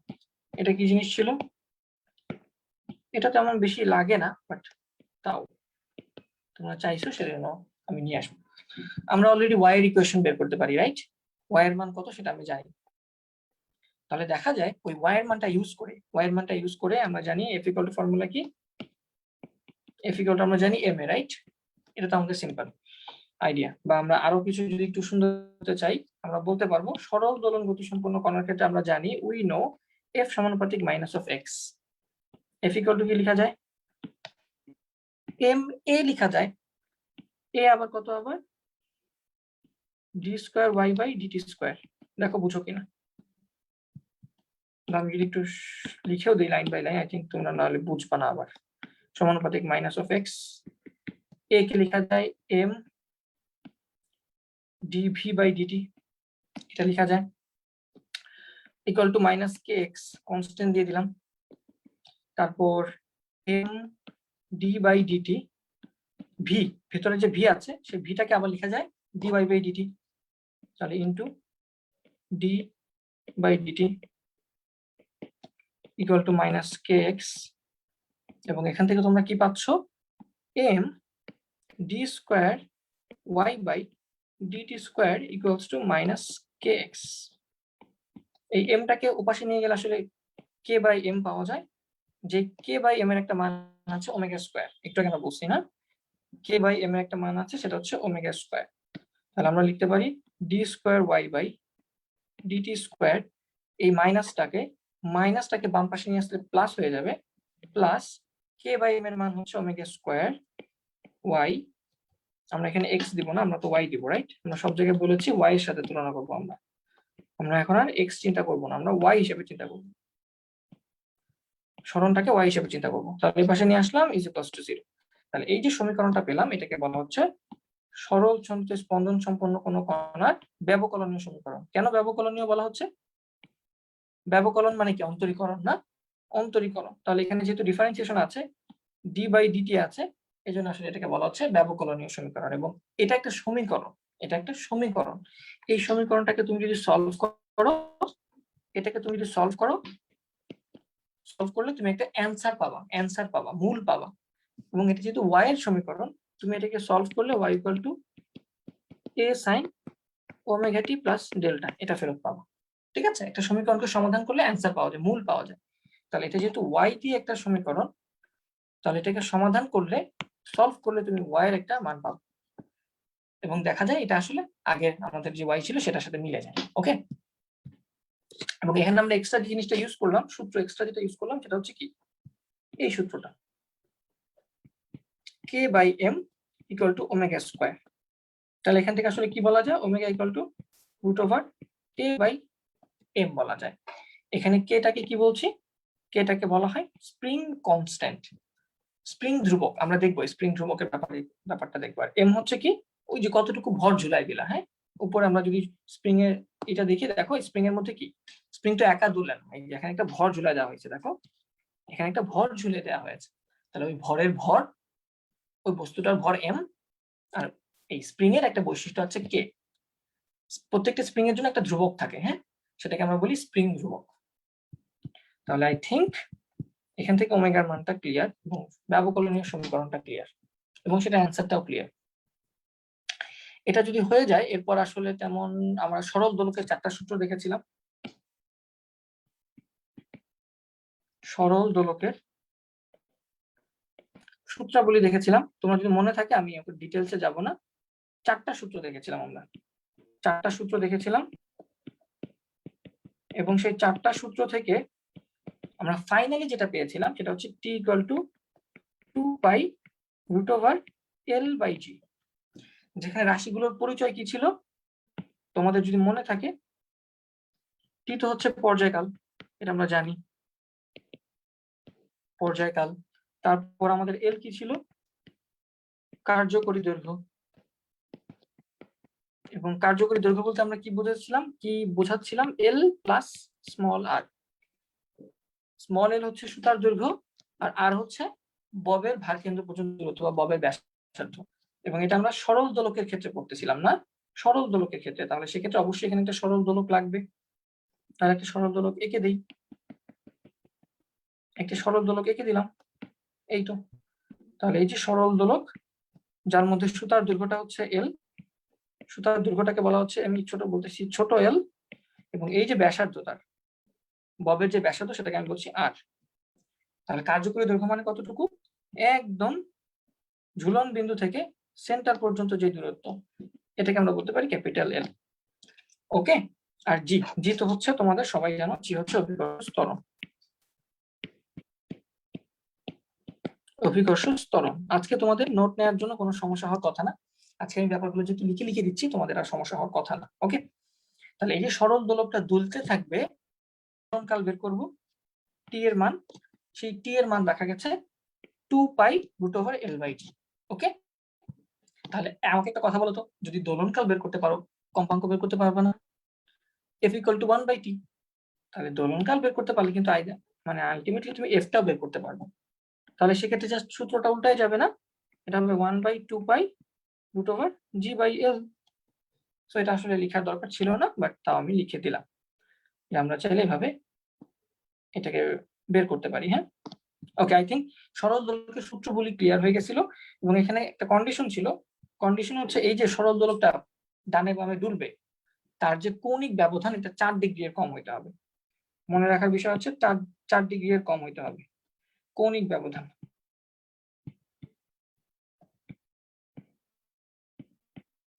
আচ্ছা, আই থিঙ্ক এটা ক্লিয়ার হয়ে গেছে। হ্যাঁ, দেখি একজন কোশ্চেন করতেছো, হ্যাঁ পৃথিবীর এক প্রান্ত থেকে, ওইটা আজকে দেখাই দিব। হ্যাঁ, তোমরা কোশ্চেন করছো পৃথিবীর এক প্রান্ত থেকে আরেক প্রান্তে চলে গেলে কি হবে সেটাও দেখাই দিব আজকে। ওকে, তাহলে আমি একটু সামনে যাই। হ্যাঁ, তোমার যেহেতু আচ্ছা, এরপরে ব্যবহার। হ্যাঁ, এই যে সরল দোলকের সূত্রটা যে মাত্র পেয়েছো না, এটার ব্যবহার কি ছিল? এই সূত্রটার ব্যবহার কোথায়? তাহলে এটার ব্যবহার আমরা সরল দোলন গতির ব্যবহার দেখব।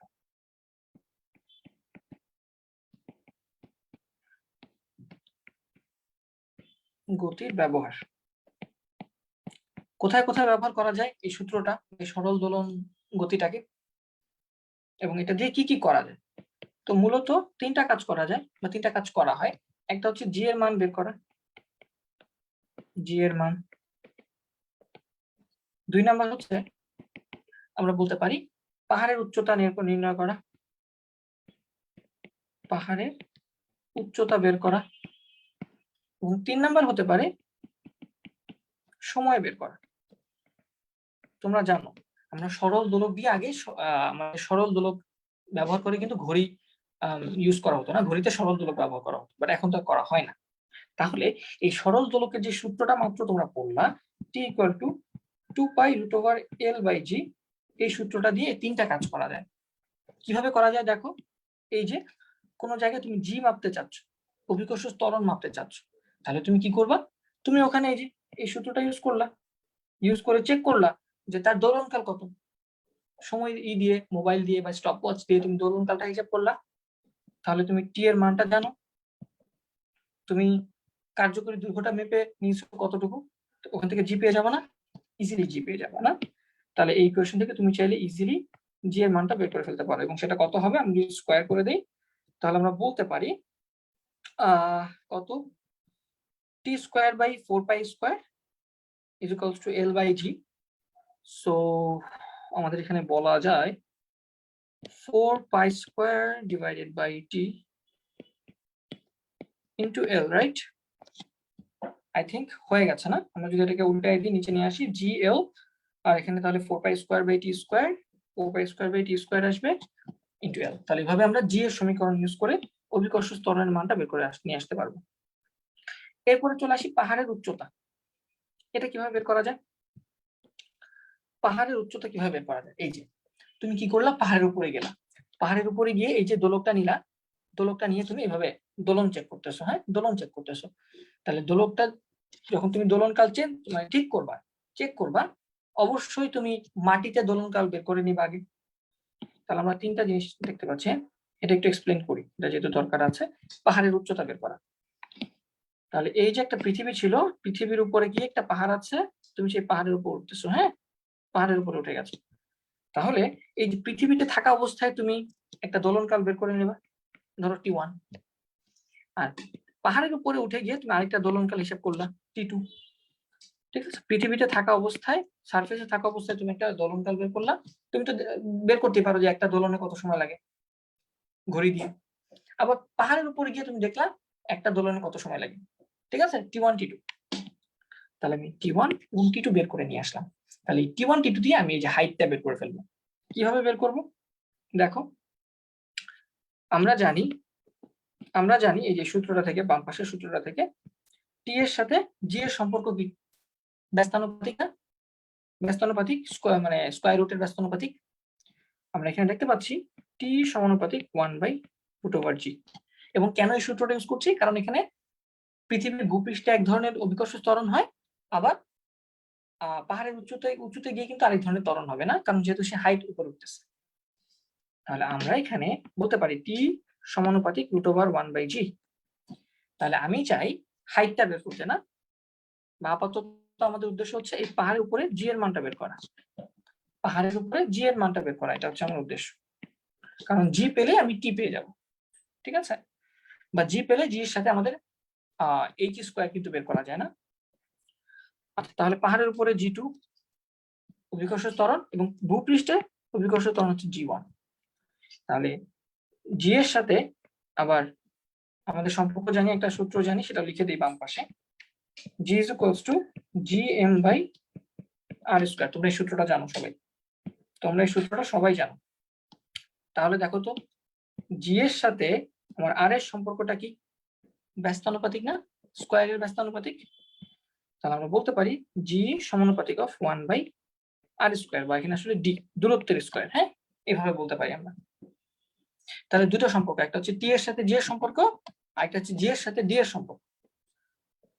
তাহলে একটু খেয়াল করে দেখো তো, আমি এখানে কি বলতে পারি, আমি কি এখানে এই কথাটা বলতে পারি কিনা। হ্যাঁ, আমি এখানে আলাদা করে লিখি যে ধরো T2/T1 পাহাড়ের উপরে দোলনকাল ডিভাইডেড বাই ভূপৃষ্ঠের দোলনকাল সমান সমান কত হবে?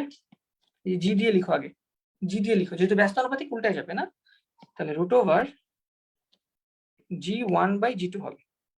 এটা বুঝেছো কিনা? যেহেতু টি এর সাথে জি সম্পর্ক ব্যস্তানুপাতিক, তাহলে আমি বাম পাশে যদি টি2 উপরে লিখি, টি1 নিচে লিখি, তাহলে ডান পাশে এসে জি1 উপরে লিখবো, জি2 নিচে লিখবো। আই থিঙ্ক এটা বুঝতে পারছো। আমার তো জি নিয়ে উদ্দেশ্য না, আমার হচ্ছে জি এর যে ফর্মুলা আমি জানি, পৃথিবী থেকে নির্দিষ্ট উচ্চতায় জি কত gm/r+h² সূত্র। তাহলে এই যে পাহাড়ের উচ্চতায় জি বের করা, পাহাড়ের উপরে জি বের করা, ওখানের মধ্যে আমি দেখতে পাচ্ছি আমার এইচ আছে, রাইট? এইচ আছে। তাহলে আমার ওই এইচটাই লাগবে।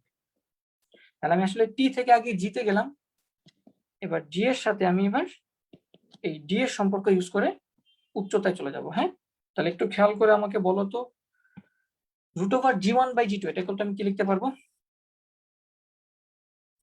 যেহেতু জি এর সাথে আমার আর এর সম্পর্ক স্কয়ারের ব্যস্তানুপাতিক, এই যে জি এর সাথে ডি এর সম্পর্ক হচ্ছে স্কয়ারের ব্যস্তানুপাতিক, তাহলে G1/G2 বাইরের রূপটাকে আগে আপাতত রাখি,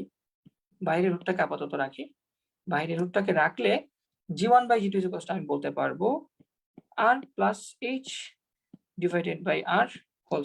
দেখো এটা বলতে পারবো কিনা, এটা বুঝো কিনা একটু আমাকে বলো কাইন্ডলি কেউ, এটা বুঝেছো কিনা আমাকে একটু বলো। আমি G1/G2 সমান সমান লিখলাম √r+h²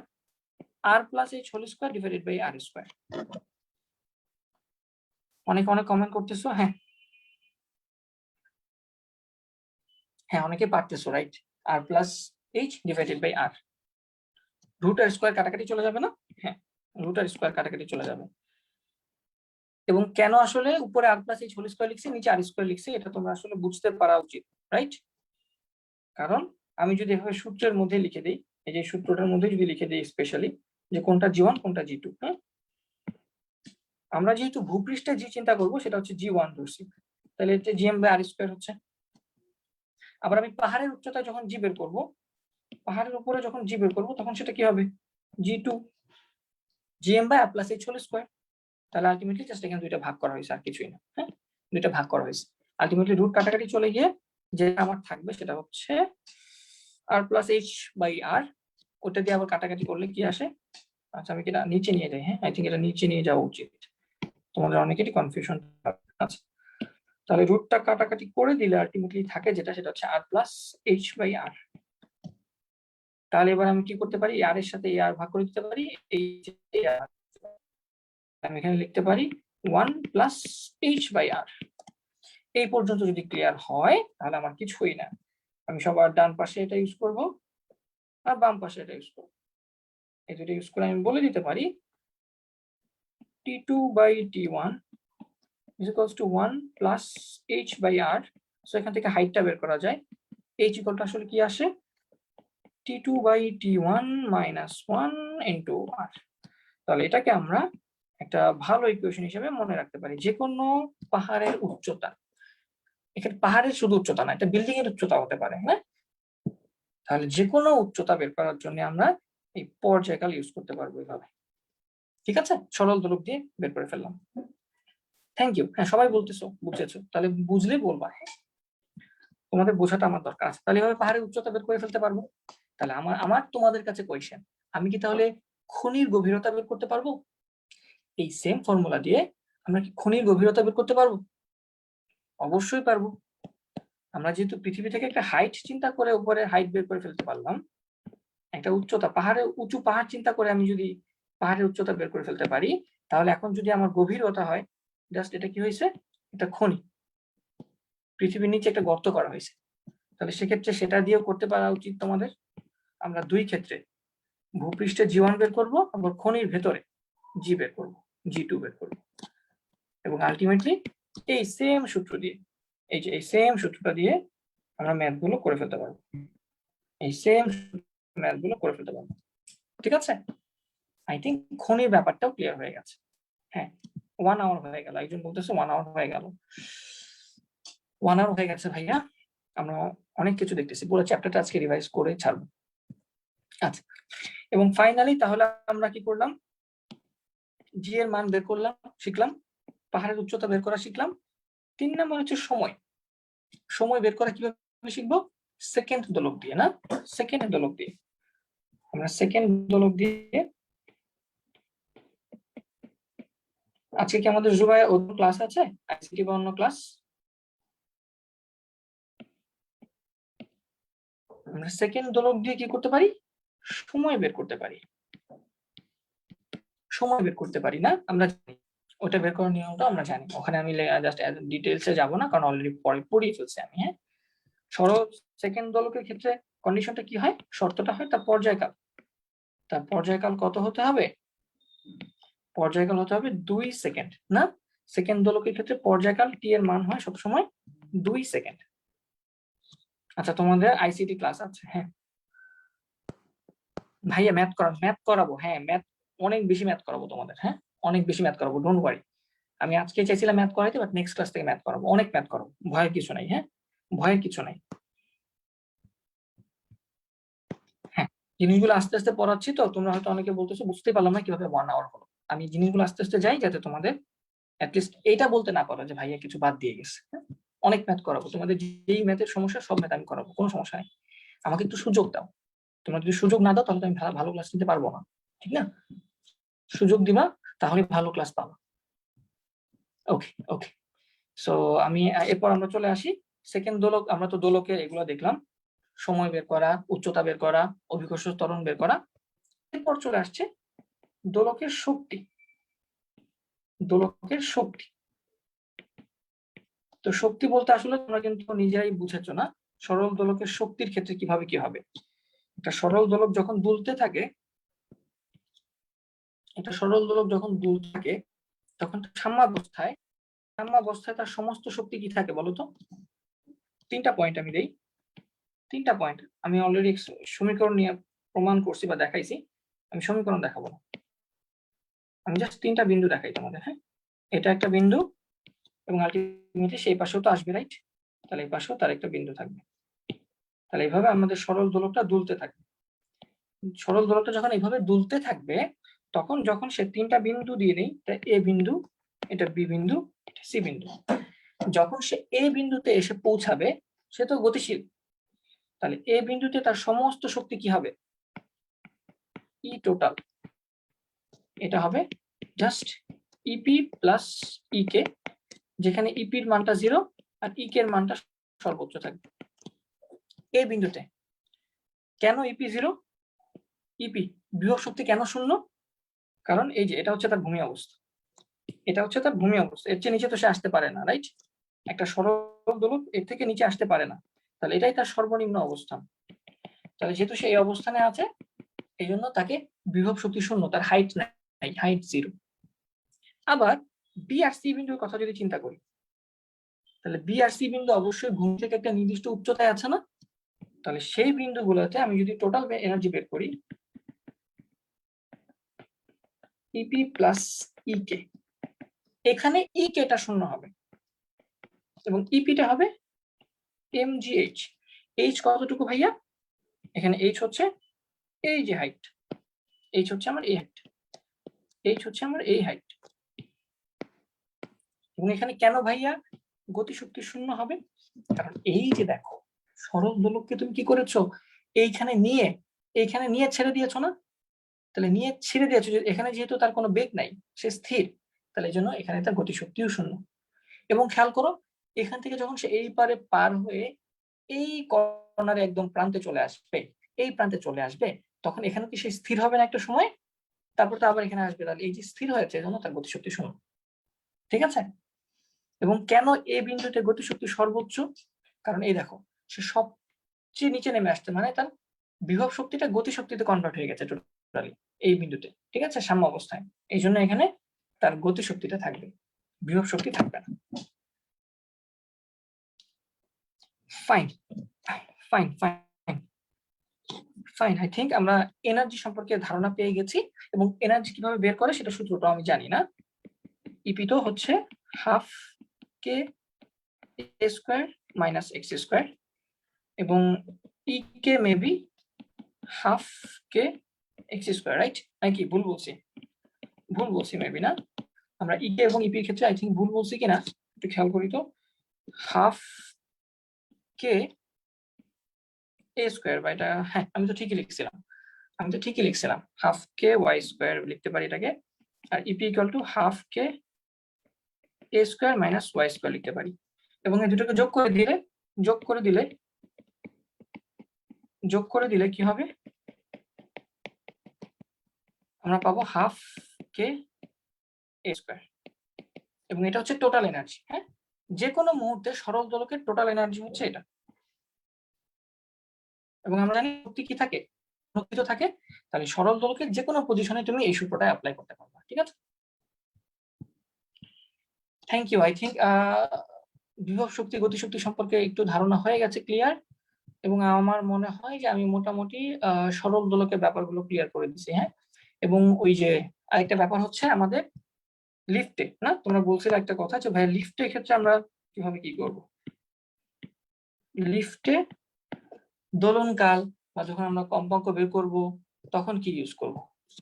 তাহলে লিফটে যখন আমরা ক্যালকুলেশন করব, লিফট যখন উপরের দিকে উঠবে তখন আলটিমেটলি কি আমরা জানি, ওজন কাজ করে নিচের দিকে, আমি উপরে যাচ্ছি, আমি ওজন বেশি ফিল করব না, তখন টি ইকুয়াল টু ফর্মুলা হবে 2 pi root over L by G plus F.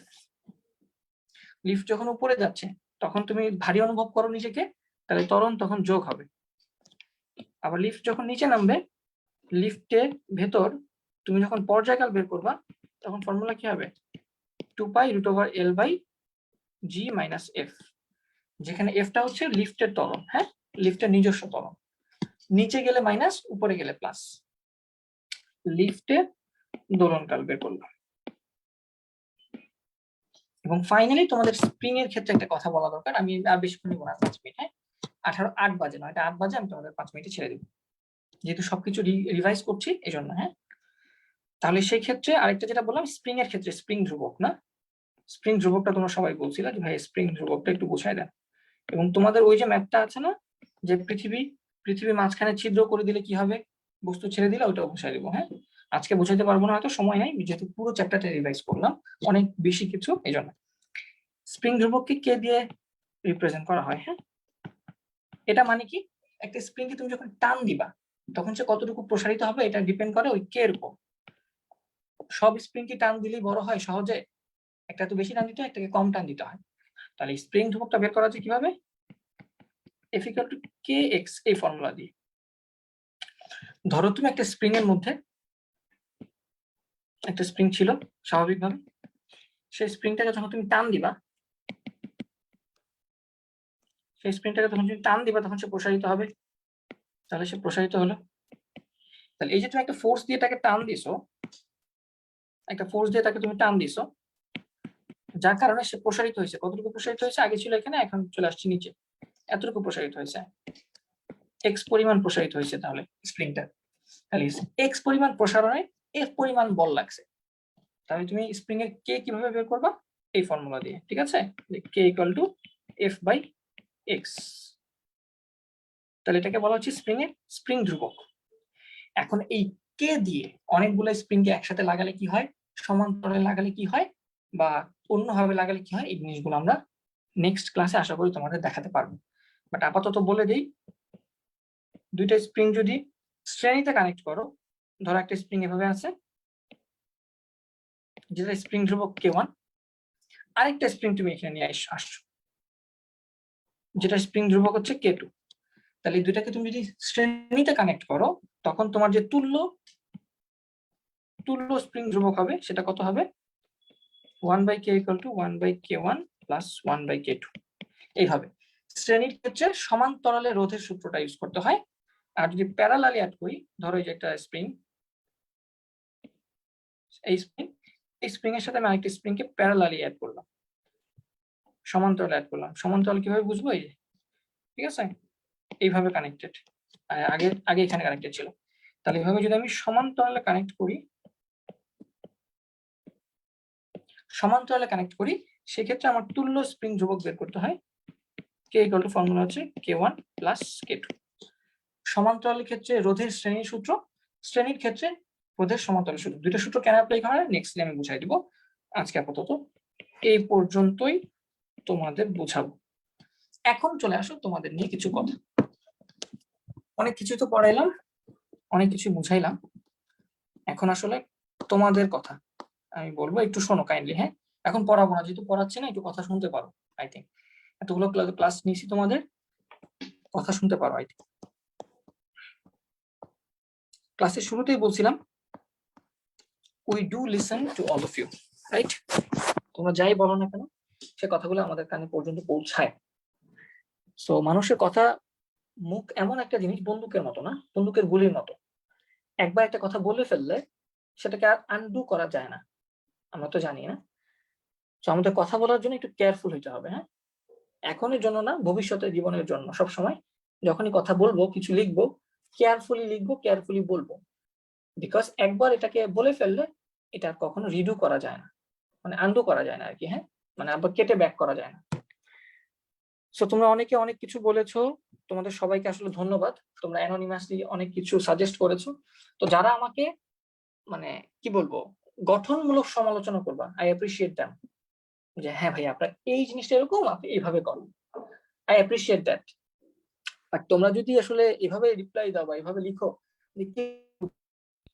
Imran ভাইয়া যা পড়ায় কিছুই বুঝি নাই, তাহলে তো আসলে কথাটা হলো না। না, তুমি কি পড়ে আসছো? 2 বছর তুমি বাসায় পড়ছো, কি পড়ে আসছো? আচ্ছা বুঝলাম কিছুই পড়ো নাই, বাট তুমি তো রিডিং টিডিং একবার পড়ছো, কিছুই বোঝো না, এটা কেমন কথা বলো? এখানে আমি কেন, এখানে যদি একটা কলেজে নর্মাল টিচারও দিয়ে দেওয়া হয়, যে জাতীয় বিশ্ববিদ্যালয় থেকে পড়ে আসছে, সে যদি পড়ায়, তাও তো বোঝার কথা কিছু না কিছু, 10%, 15%, 30% তো বোঝার কথা। বাট তোমরা মানে জানাইছো যে তোমরা কিছুই নাকি বুঝো না। সো এটা কেন, ওয়াই দিস? তোমরা আমাকে গঠনমূলক সমালোচনা করতে পারো যে ভাইয়া পড়া ভালো লাগে না, ভাইয়ার এই জিনিসটা ভালো লাগে, স্পেসিফিক, বি স্পেসিফিক। যখন ব্লেম করবা, কমপ্লেন করবা, তখন তোমাকে স্পেসিফিক ভাবে কমপ্লেন করতে হবে, ঠিক আছে? সো আমি আসলে তোমাদের কিছু দেখাই যে তোমরা আমাকে মানে কি ফিডব্যাক দিছো, বিকজ তোমরা তো আমাকে পাঠায় ফেলছো না, ফিডব্যাক গুলো দিয়ে দিছো। তো তোমাদেরও জানা উচিত যে তোমরা কি বলছো আসলে। হ্যাঁ, আমি কি শুনছি সেটা তো আমি জানি, তো তোমাদেরও দেখা উচিত যে তোমরা আসলে কি কি বলছো। সো একজন বলছো, ইমরান ভাইয়ের ক্লাস গুলো বুঝি নাই, উনি টপিক আলোচনা না করে সূত্র আলোচনা করে। আচ্ছা, তো আমি টপিক আলোচনা না করে সূত্রে চলে যাই, তাহলে এটা কিভাবে হলো? আমি কি মানে শুধু সূত্র লিখছি? আমি তো সূত্র লিখি নাই, আমি তো সবকিছু বুঝাইছি তোমাদের, A to Z, ঠিক না? A to Z বুঝাইছি তোমাদের। পরে একজন কি লিখছো, ইমরান স্যারের পড়াগুলো বাকি 2জন থেকে খুবই ভিন্ন। অবভিয়াসলি, আচ্ছা আমি অন্যভাবে পড়াই। ফার্স্টের 2টা ক্লাস খুব মনোযোগ দিয়ে করা সত্ত্বেও কিছুই বুঝি নাই, এটা কেমন কথা? কিছুই নাকি বুঝো না? কিছু তো বুঝবা, এটা কেমন কথা ভাইয়া? মনোযোগ সহকারে করছো তো কিছুই বুঝো নাই, আমার তো মনে হয় না। আমাদের ক্লাসে এখন আছো 276 জন, আমার মনে হয় যারা এখানে আছো তারাই আসলে মানে ক্লাসগুলো বুঝো, যারা নাই তারা ক্লাসগুলো বুঝেও না, পরে এসে দেখে উল্টাপাল্টা কমেন্ট করে।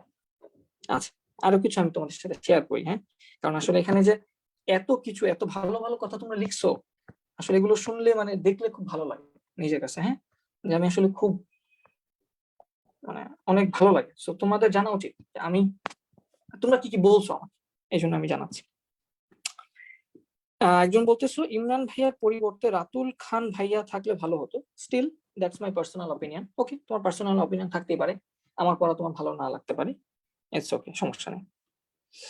আচ্ছা, এখানে বলতেছে একজন ফিজিক্সের ক্লাস ইমরান ভাইয়ার পড়া বুঝতে সমস্যা হয়। আচ্ছা, আমি জানি না আমার পড়া কেন বুঝতে তোমার সমস্যা হয়, আমি তো কম স্টুডেন্ট পড়াইনি লাইফে, অনেক স্টুডেন্ট পড়াইছি, যারা ক্লাস করতেছে তারাও বুঝতেছে। সো আমি আসলে জানি না যে আসলে তুমি কেন বুঝো নাই, হ্যাঁ। আচ্ছা, এখানে একটা কমেন্ট খুবই ইন্টারেস্টিং। ইমরান ভাইয়া মোস্তফার ক্লাস করি কিন্তু মজাও পাই না, বুঝতেও পারি না। ওয়াও, এ কথা খুবই মানে ইন্টারেস্টিং, সে মজাও পায় না বুঝতেও পারে না, এটা কেমন? আই ডোন্ট নো যে আসলে তুমি তুমি বা কেমন, যে তুমি মজাও পাও না বুঝতেও পারো না। সো আসলে আমি হয়তো মানে ফেল, হ্যাঁ, যে তোমাকে বুঝাইতে পারিনি। তার বুকড করা চ্যাপ্টার গুলো অপার ভাই, চিন্ময় ভাই বা অন্য ভালো মানের টিচার, ওয়াও, গ্রেট গ্রেট, অন্য ভালো মানের টিচার দিতে হবে তোমাকে। আমি আসলে এখানে বলার কিছু নাই, তোমাদের সাথে শেয়ার করলাম যে অন্য ভালো মানের টিচার দিতে হবে, তাহলে খুবই ভালো হবে। ওকে, মজাও পাই না বুঝতেও পারি না, ভালো মানের টিচার লাগবে।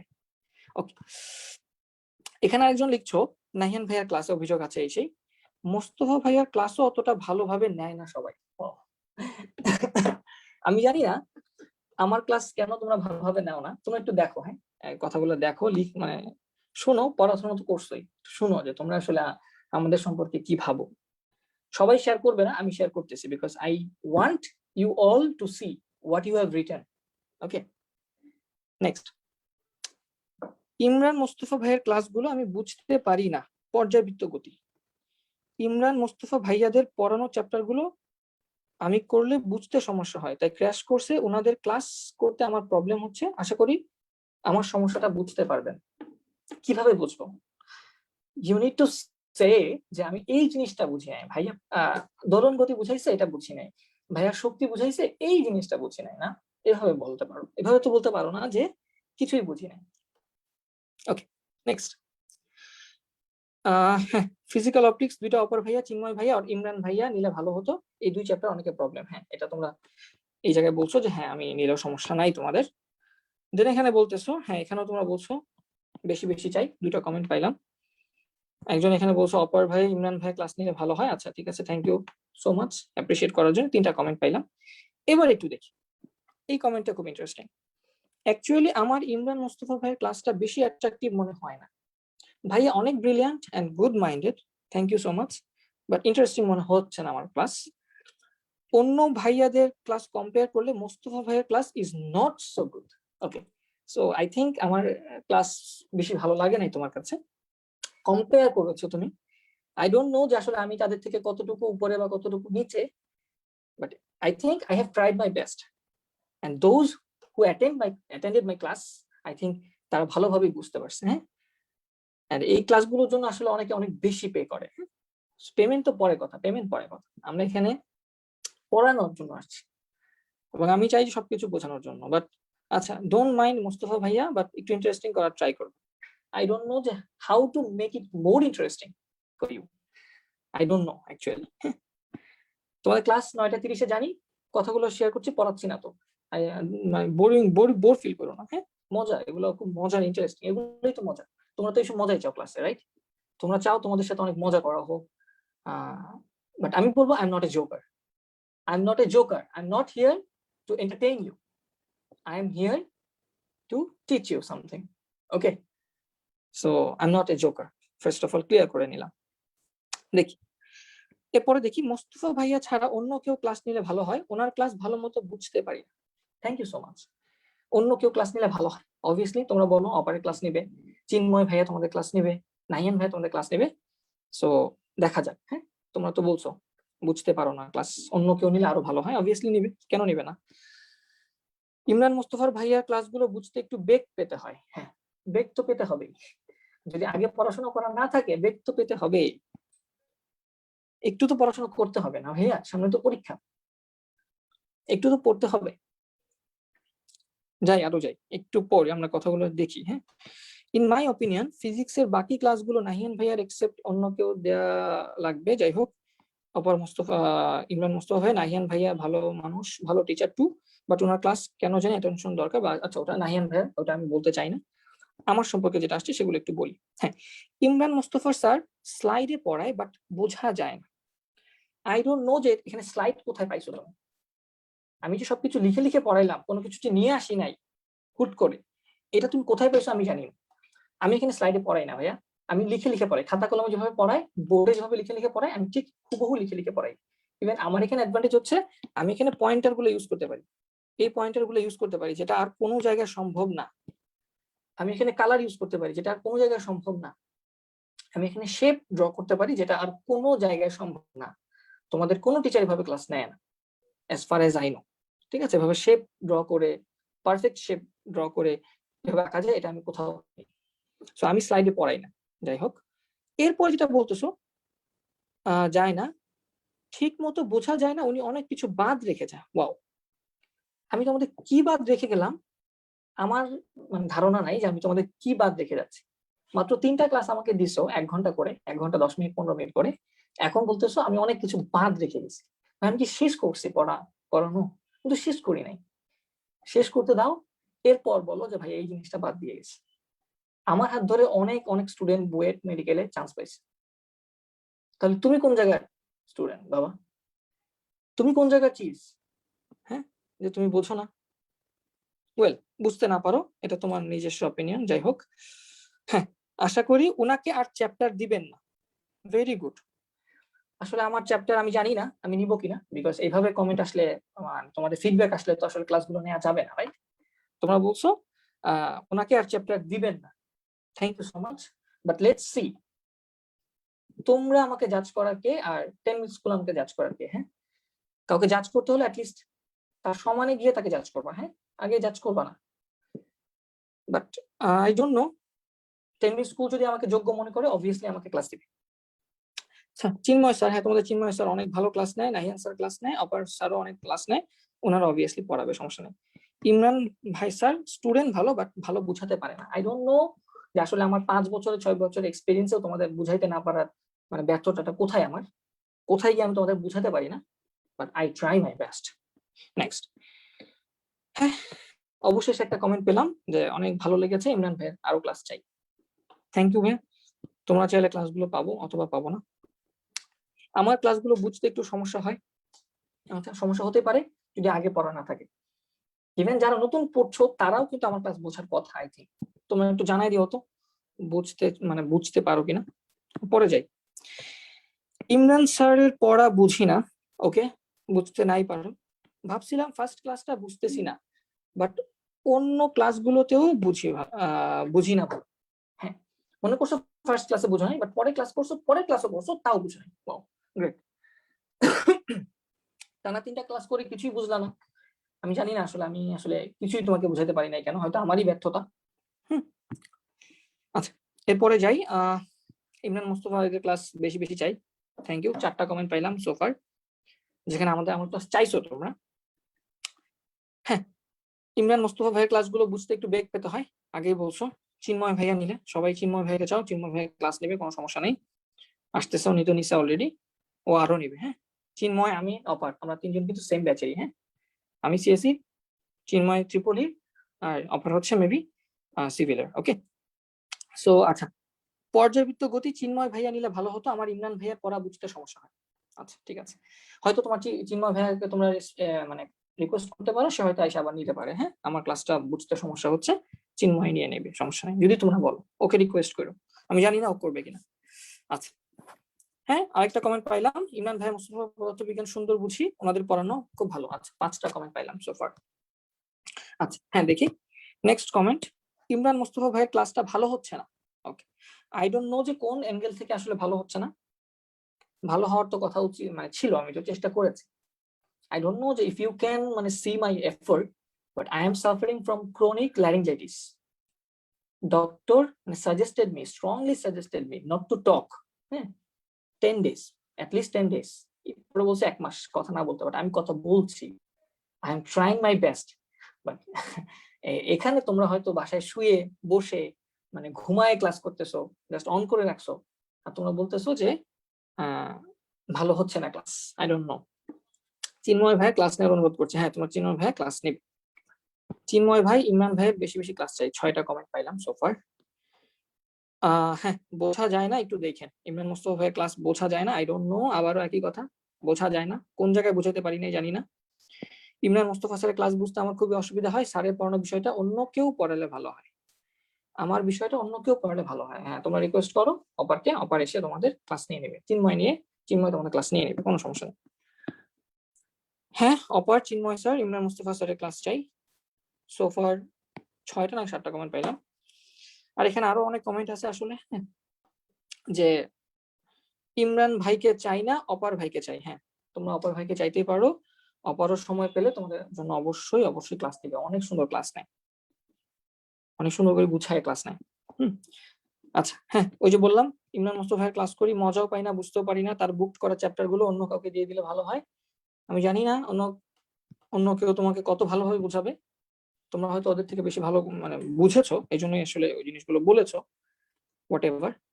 আচ্ছা, ফিজিক্স নাহিয়ান ভাইয়া বলেন, ইমরান ভাইয়া বলেন, যেই ভাইয়া বলেন, নাহিয়ান ভাইয়া বলেন, ইমরান ভাইয়া বলেন, কারোরই ক্লাস বুঝতে পারি না, কারো ক্লাসই বুঝতে পারি না। হ্যাঁ, অপার আর চিন্ময় বাদে ওদের ক্লাস বুঝতে পারো। ওকে, নাহিয়ান স্যারের পরিবর্তে ইমরান স্যারকে দিলে ভালো হয়।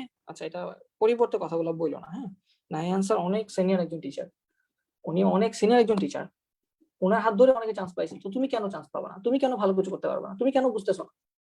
That means the problem lies within you. Problem তোমার মধ্যে আছে, প্রবলেম টিচারের মধ্যে নাই। টিচার ক্যান মানে ডিরেক্ট ইউ টু মানে টু এ পাথ, রাইট? তোমাকে পথ দেখাই দিতে পারে, সে পথে তোমাকে চলতে হবে, টিচার চলবে না। ইভেন আমি আজকে বললাম, আজকে আমি ইমরান মুস্তফা বলে যাচ্ছি, তোমাদের যারা আসলে সত্যিকার অর্থে পড়ুয়া, যারা সত্যিকার অর্থে পড়তে চাও, যাদের পড়ার ইচ্ছা আছে, তাদের আমার ইমরান মুস্তফা, অপার বলো, চিন্ময় বলো, কারোরই দরকার নেই, কারোরই দরকার নেই। তুমি নিজে একা ইনাফ, ঠিক আছে? তুমি একাই 100।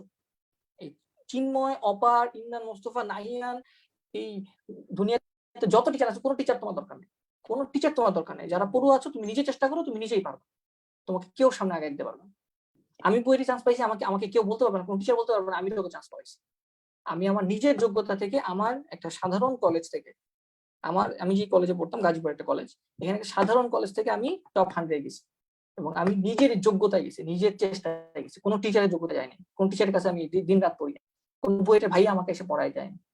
আমি নিজের যোগ্যতায় পড়ছি, নিজের কষ্ট করে পড়ছি। সো তুমি একাই ইনাফ, কোনো টিচার তোমার লাগবে না। যারা পড়ুয়া, কিছু কিছু হেল্প লাগে, যারা মিডিয়াম লেভেলে আছো বা একটু নিচে আছো, তাদের টিচার লাগে, হেল্প লাগে, হেল্প ছাড়া হয় না। একটা গতি লাগে, একটা দিক লাগে, যে আমি এদিকে বরাবর যাবো। তুমি চোখ বন্ধ করে দৌড়ালে তো হবে না, তোমাকে চোখ খুলে একটা নির্দিষ্ট দিকে দৌড়াতে হবে, তাহলে তুমি সেই গোলটা অ্যাচিভ করতে পারবা। সো টিচারের জায়গাটা ওই মানে টিচারের রোলটা আসলে ওই জায়গায়, যে সে তোমাকে ডিরেক্ট করে দেবে। আচ্ছা, ওয়েল, এখানে আসলে আরো অনেক কথা আসছে। হ্যাঁ, সো আমি আসলে এখানে আসলে আমি speechless, I am speechless, totally speechless. এখন আসলে মনে হয় যে আসলে আমার ডিপার্টমেন্টের সিএসসি স্টুডেন্টরা কেন আসলে এরকম টিউশন করায় না এত বেশি। হ্যাঁ, আমি আসলে আমার বাংলাদেশে থাকারই দরকার নেই। তোমাদের পড়ানো কি হবে? তোমাদের পড়ায় আমি 2 টাকা পাবো, 2 টাকা 4 টাকা পাবো, 10 টাকা পাবো। এই 10 টাকা দিয়ে আমার কিছুই হবে না, কিন্তু তোমাদের এই কথাগুলো সারা জীবন আমার মনে থাকবে। I will remember each and everything you said. As I said, যে কথা হচ্ছে বন্দুকের গুলির মতো, একবার বলে দিলে, একবার লিখে দিলে সেটাকে আর আন্ডু করা যায় না। You have submitted all this comments and all this feedbacks. So thank you so much everyone, যারা আসলে আমার ক্লাসগুলো করছো, যারা বুঝছো, তোমাদের সবাইকে আমি অ্যাপ্রিশিয়েট করি। তোমরা ভালো কিছু করবা লাইফে। এন্ড আসলে এখানে আর কিছু বলার নাই। হ্যাঁ, নাহিয়ান ভাইয়া তোমাদের কিছুই বলে নাই, বাট আমি আসলে এটা এক্সপেক্ট মানে আমি সহ্য করতে পারি নাই। হ্যাঁ, আমার সহ্য ক্ষমতা একটু কম, আমি তো ওনার মতো ধৈর্যশীল না, but I had to say, and I had to show you what you have written. So thank you so much everyone. তোমরা অনেক কষ্ট করে কথাগুলো লিখেছো, টাইপ করেছো, কষ্ট করেছো, ক্লাসগুলো করার পরেও বুঝো নাই, সো আমি আগেও বলছি, এখনো বলছি, তোমাদের মানে গঠনমূলক সমালোচনা আমি অ্যাকসেপ্ট করবো, বাট এসব উড়াধুরা সমালোচনা আমি অ্যাকসেপ্ট করবো না। বাট অ্যাকসেপ্ট করবো না বললে লাভ কি? আমি তো এটা দেখে ফেলছি। I have seen these things, these comments. So, and I will remember it. And so should you. যেটা বলছো সেটার উপর কাজ করো, ঠিক আছে? আমার আমার মতন আমার থেকে অনেক উপরে যাও, অনেক ভালো কিছু করো লাইফে, এটাই চাই। এন্ড দিন শেষে তোমাদের এই ফিডব্যাক গুলো আমাদের মনে থাকবে। সো ধন্যবাদ এভরিওয়ান, সবাই ভালো থাকবা, আমার জন্য দোয়া করবা। I am suffering from chronic laryngitis which is hurting me a lot. I can lose my voice, ঠিক আছে, if I continue to talk like this. So thank you so much. ভালো থাকবো সবাই, আমার জন্য দোয়া করবো। আসসালামু আলাইকুম। ওয়ালাইকুম আসসালাম ভাই, আসলে কিছু বলার নেই। আমরা আসলে বিষয়টার জন্য দুঃখিত। আশা করছি সামনের দিনে ভাইয়ার উপর এই বিরূপ প্রভাবটা থাকবে না। আর ডেফিনেটলি আমরা ভাইয়ার একটা আমি কথা শুনেছিলাম যে ভাইয়া আসলে টেস্টে ফেল করেও বুয়েট টপ 100 এর মধ্যে এসেছেন। আমরা ডেফিনেটলি কোনো একদিন ভাইয়ার কাছ থেকে এই গল্পটা শুনবো। ইনশাআল্লাহ, আর নিজেও ইনশাআল্লাহ। এই গল্পটা শোনার জন্য খুব উদগ্রীব হয়ে আছি। তো ভাইয়া, আমাদের পক্ষ থেকে আমরা আন্তরিকভাবে দুঃখিত। ইনশাল্লাহ সামনের দিনে ভালো ক্লাস হবে। আর যারা স্প্যামার আছো তারা প্লিজ সতর্ক হয়ে যাও। আসলে time and tide wait for none, সময়কে কাজে লাগাও। এই সময়গুলোকে এগুলো করে সময়গুলোকে নষ্ট করার দরকার নেই। সবাই থাকবেন, সুস্থ থাকবেন। আজকের মতো এখানে বিদায় নিচ্ছি। আসসালামু আলাইকুম।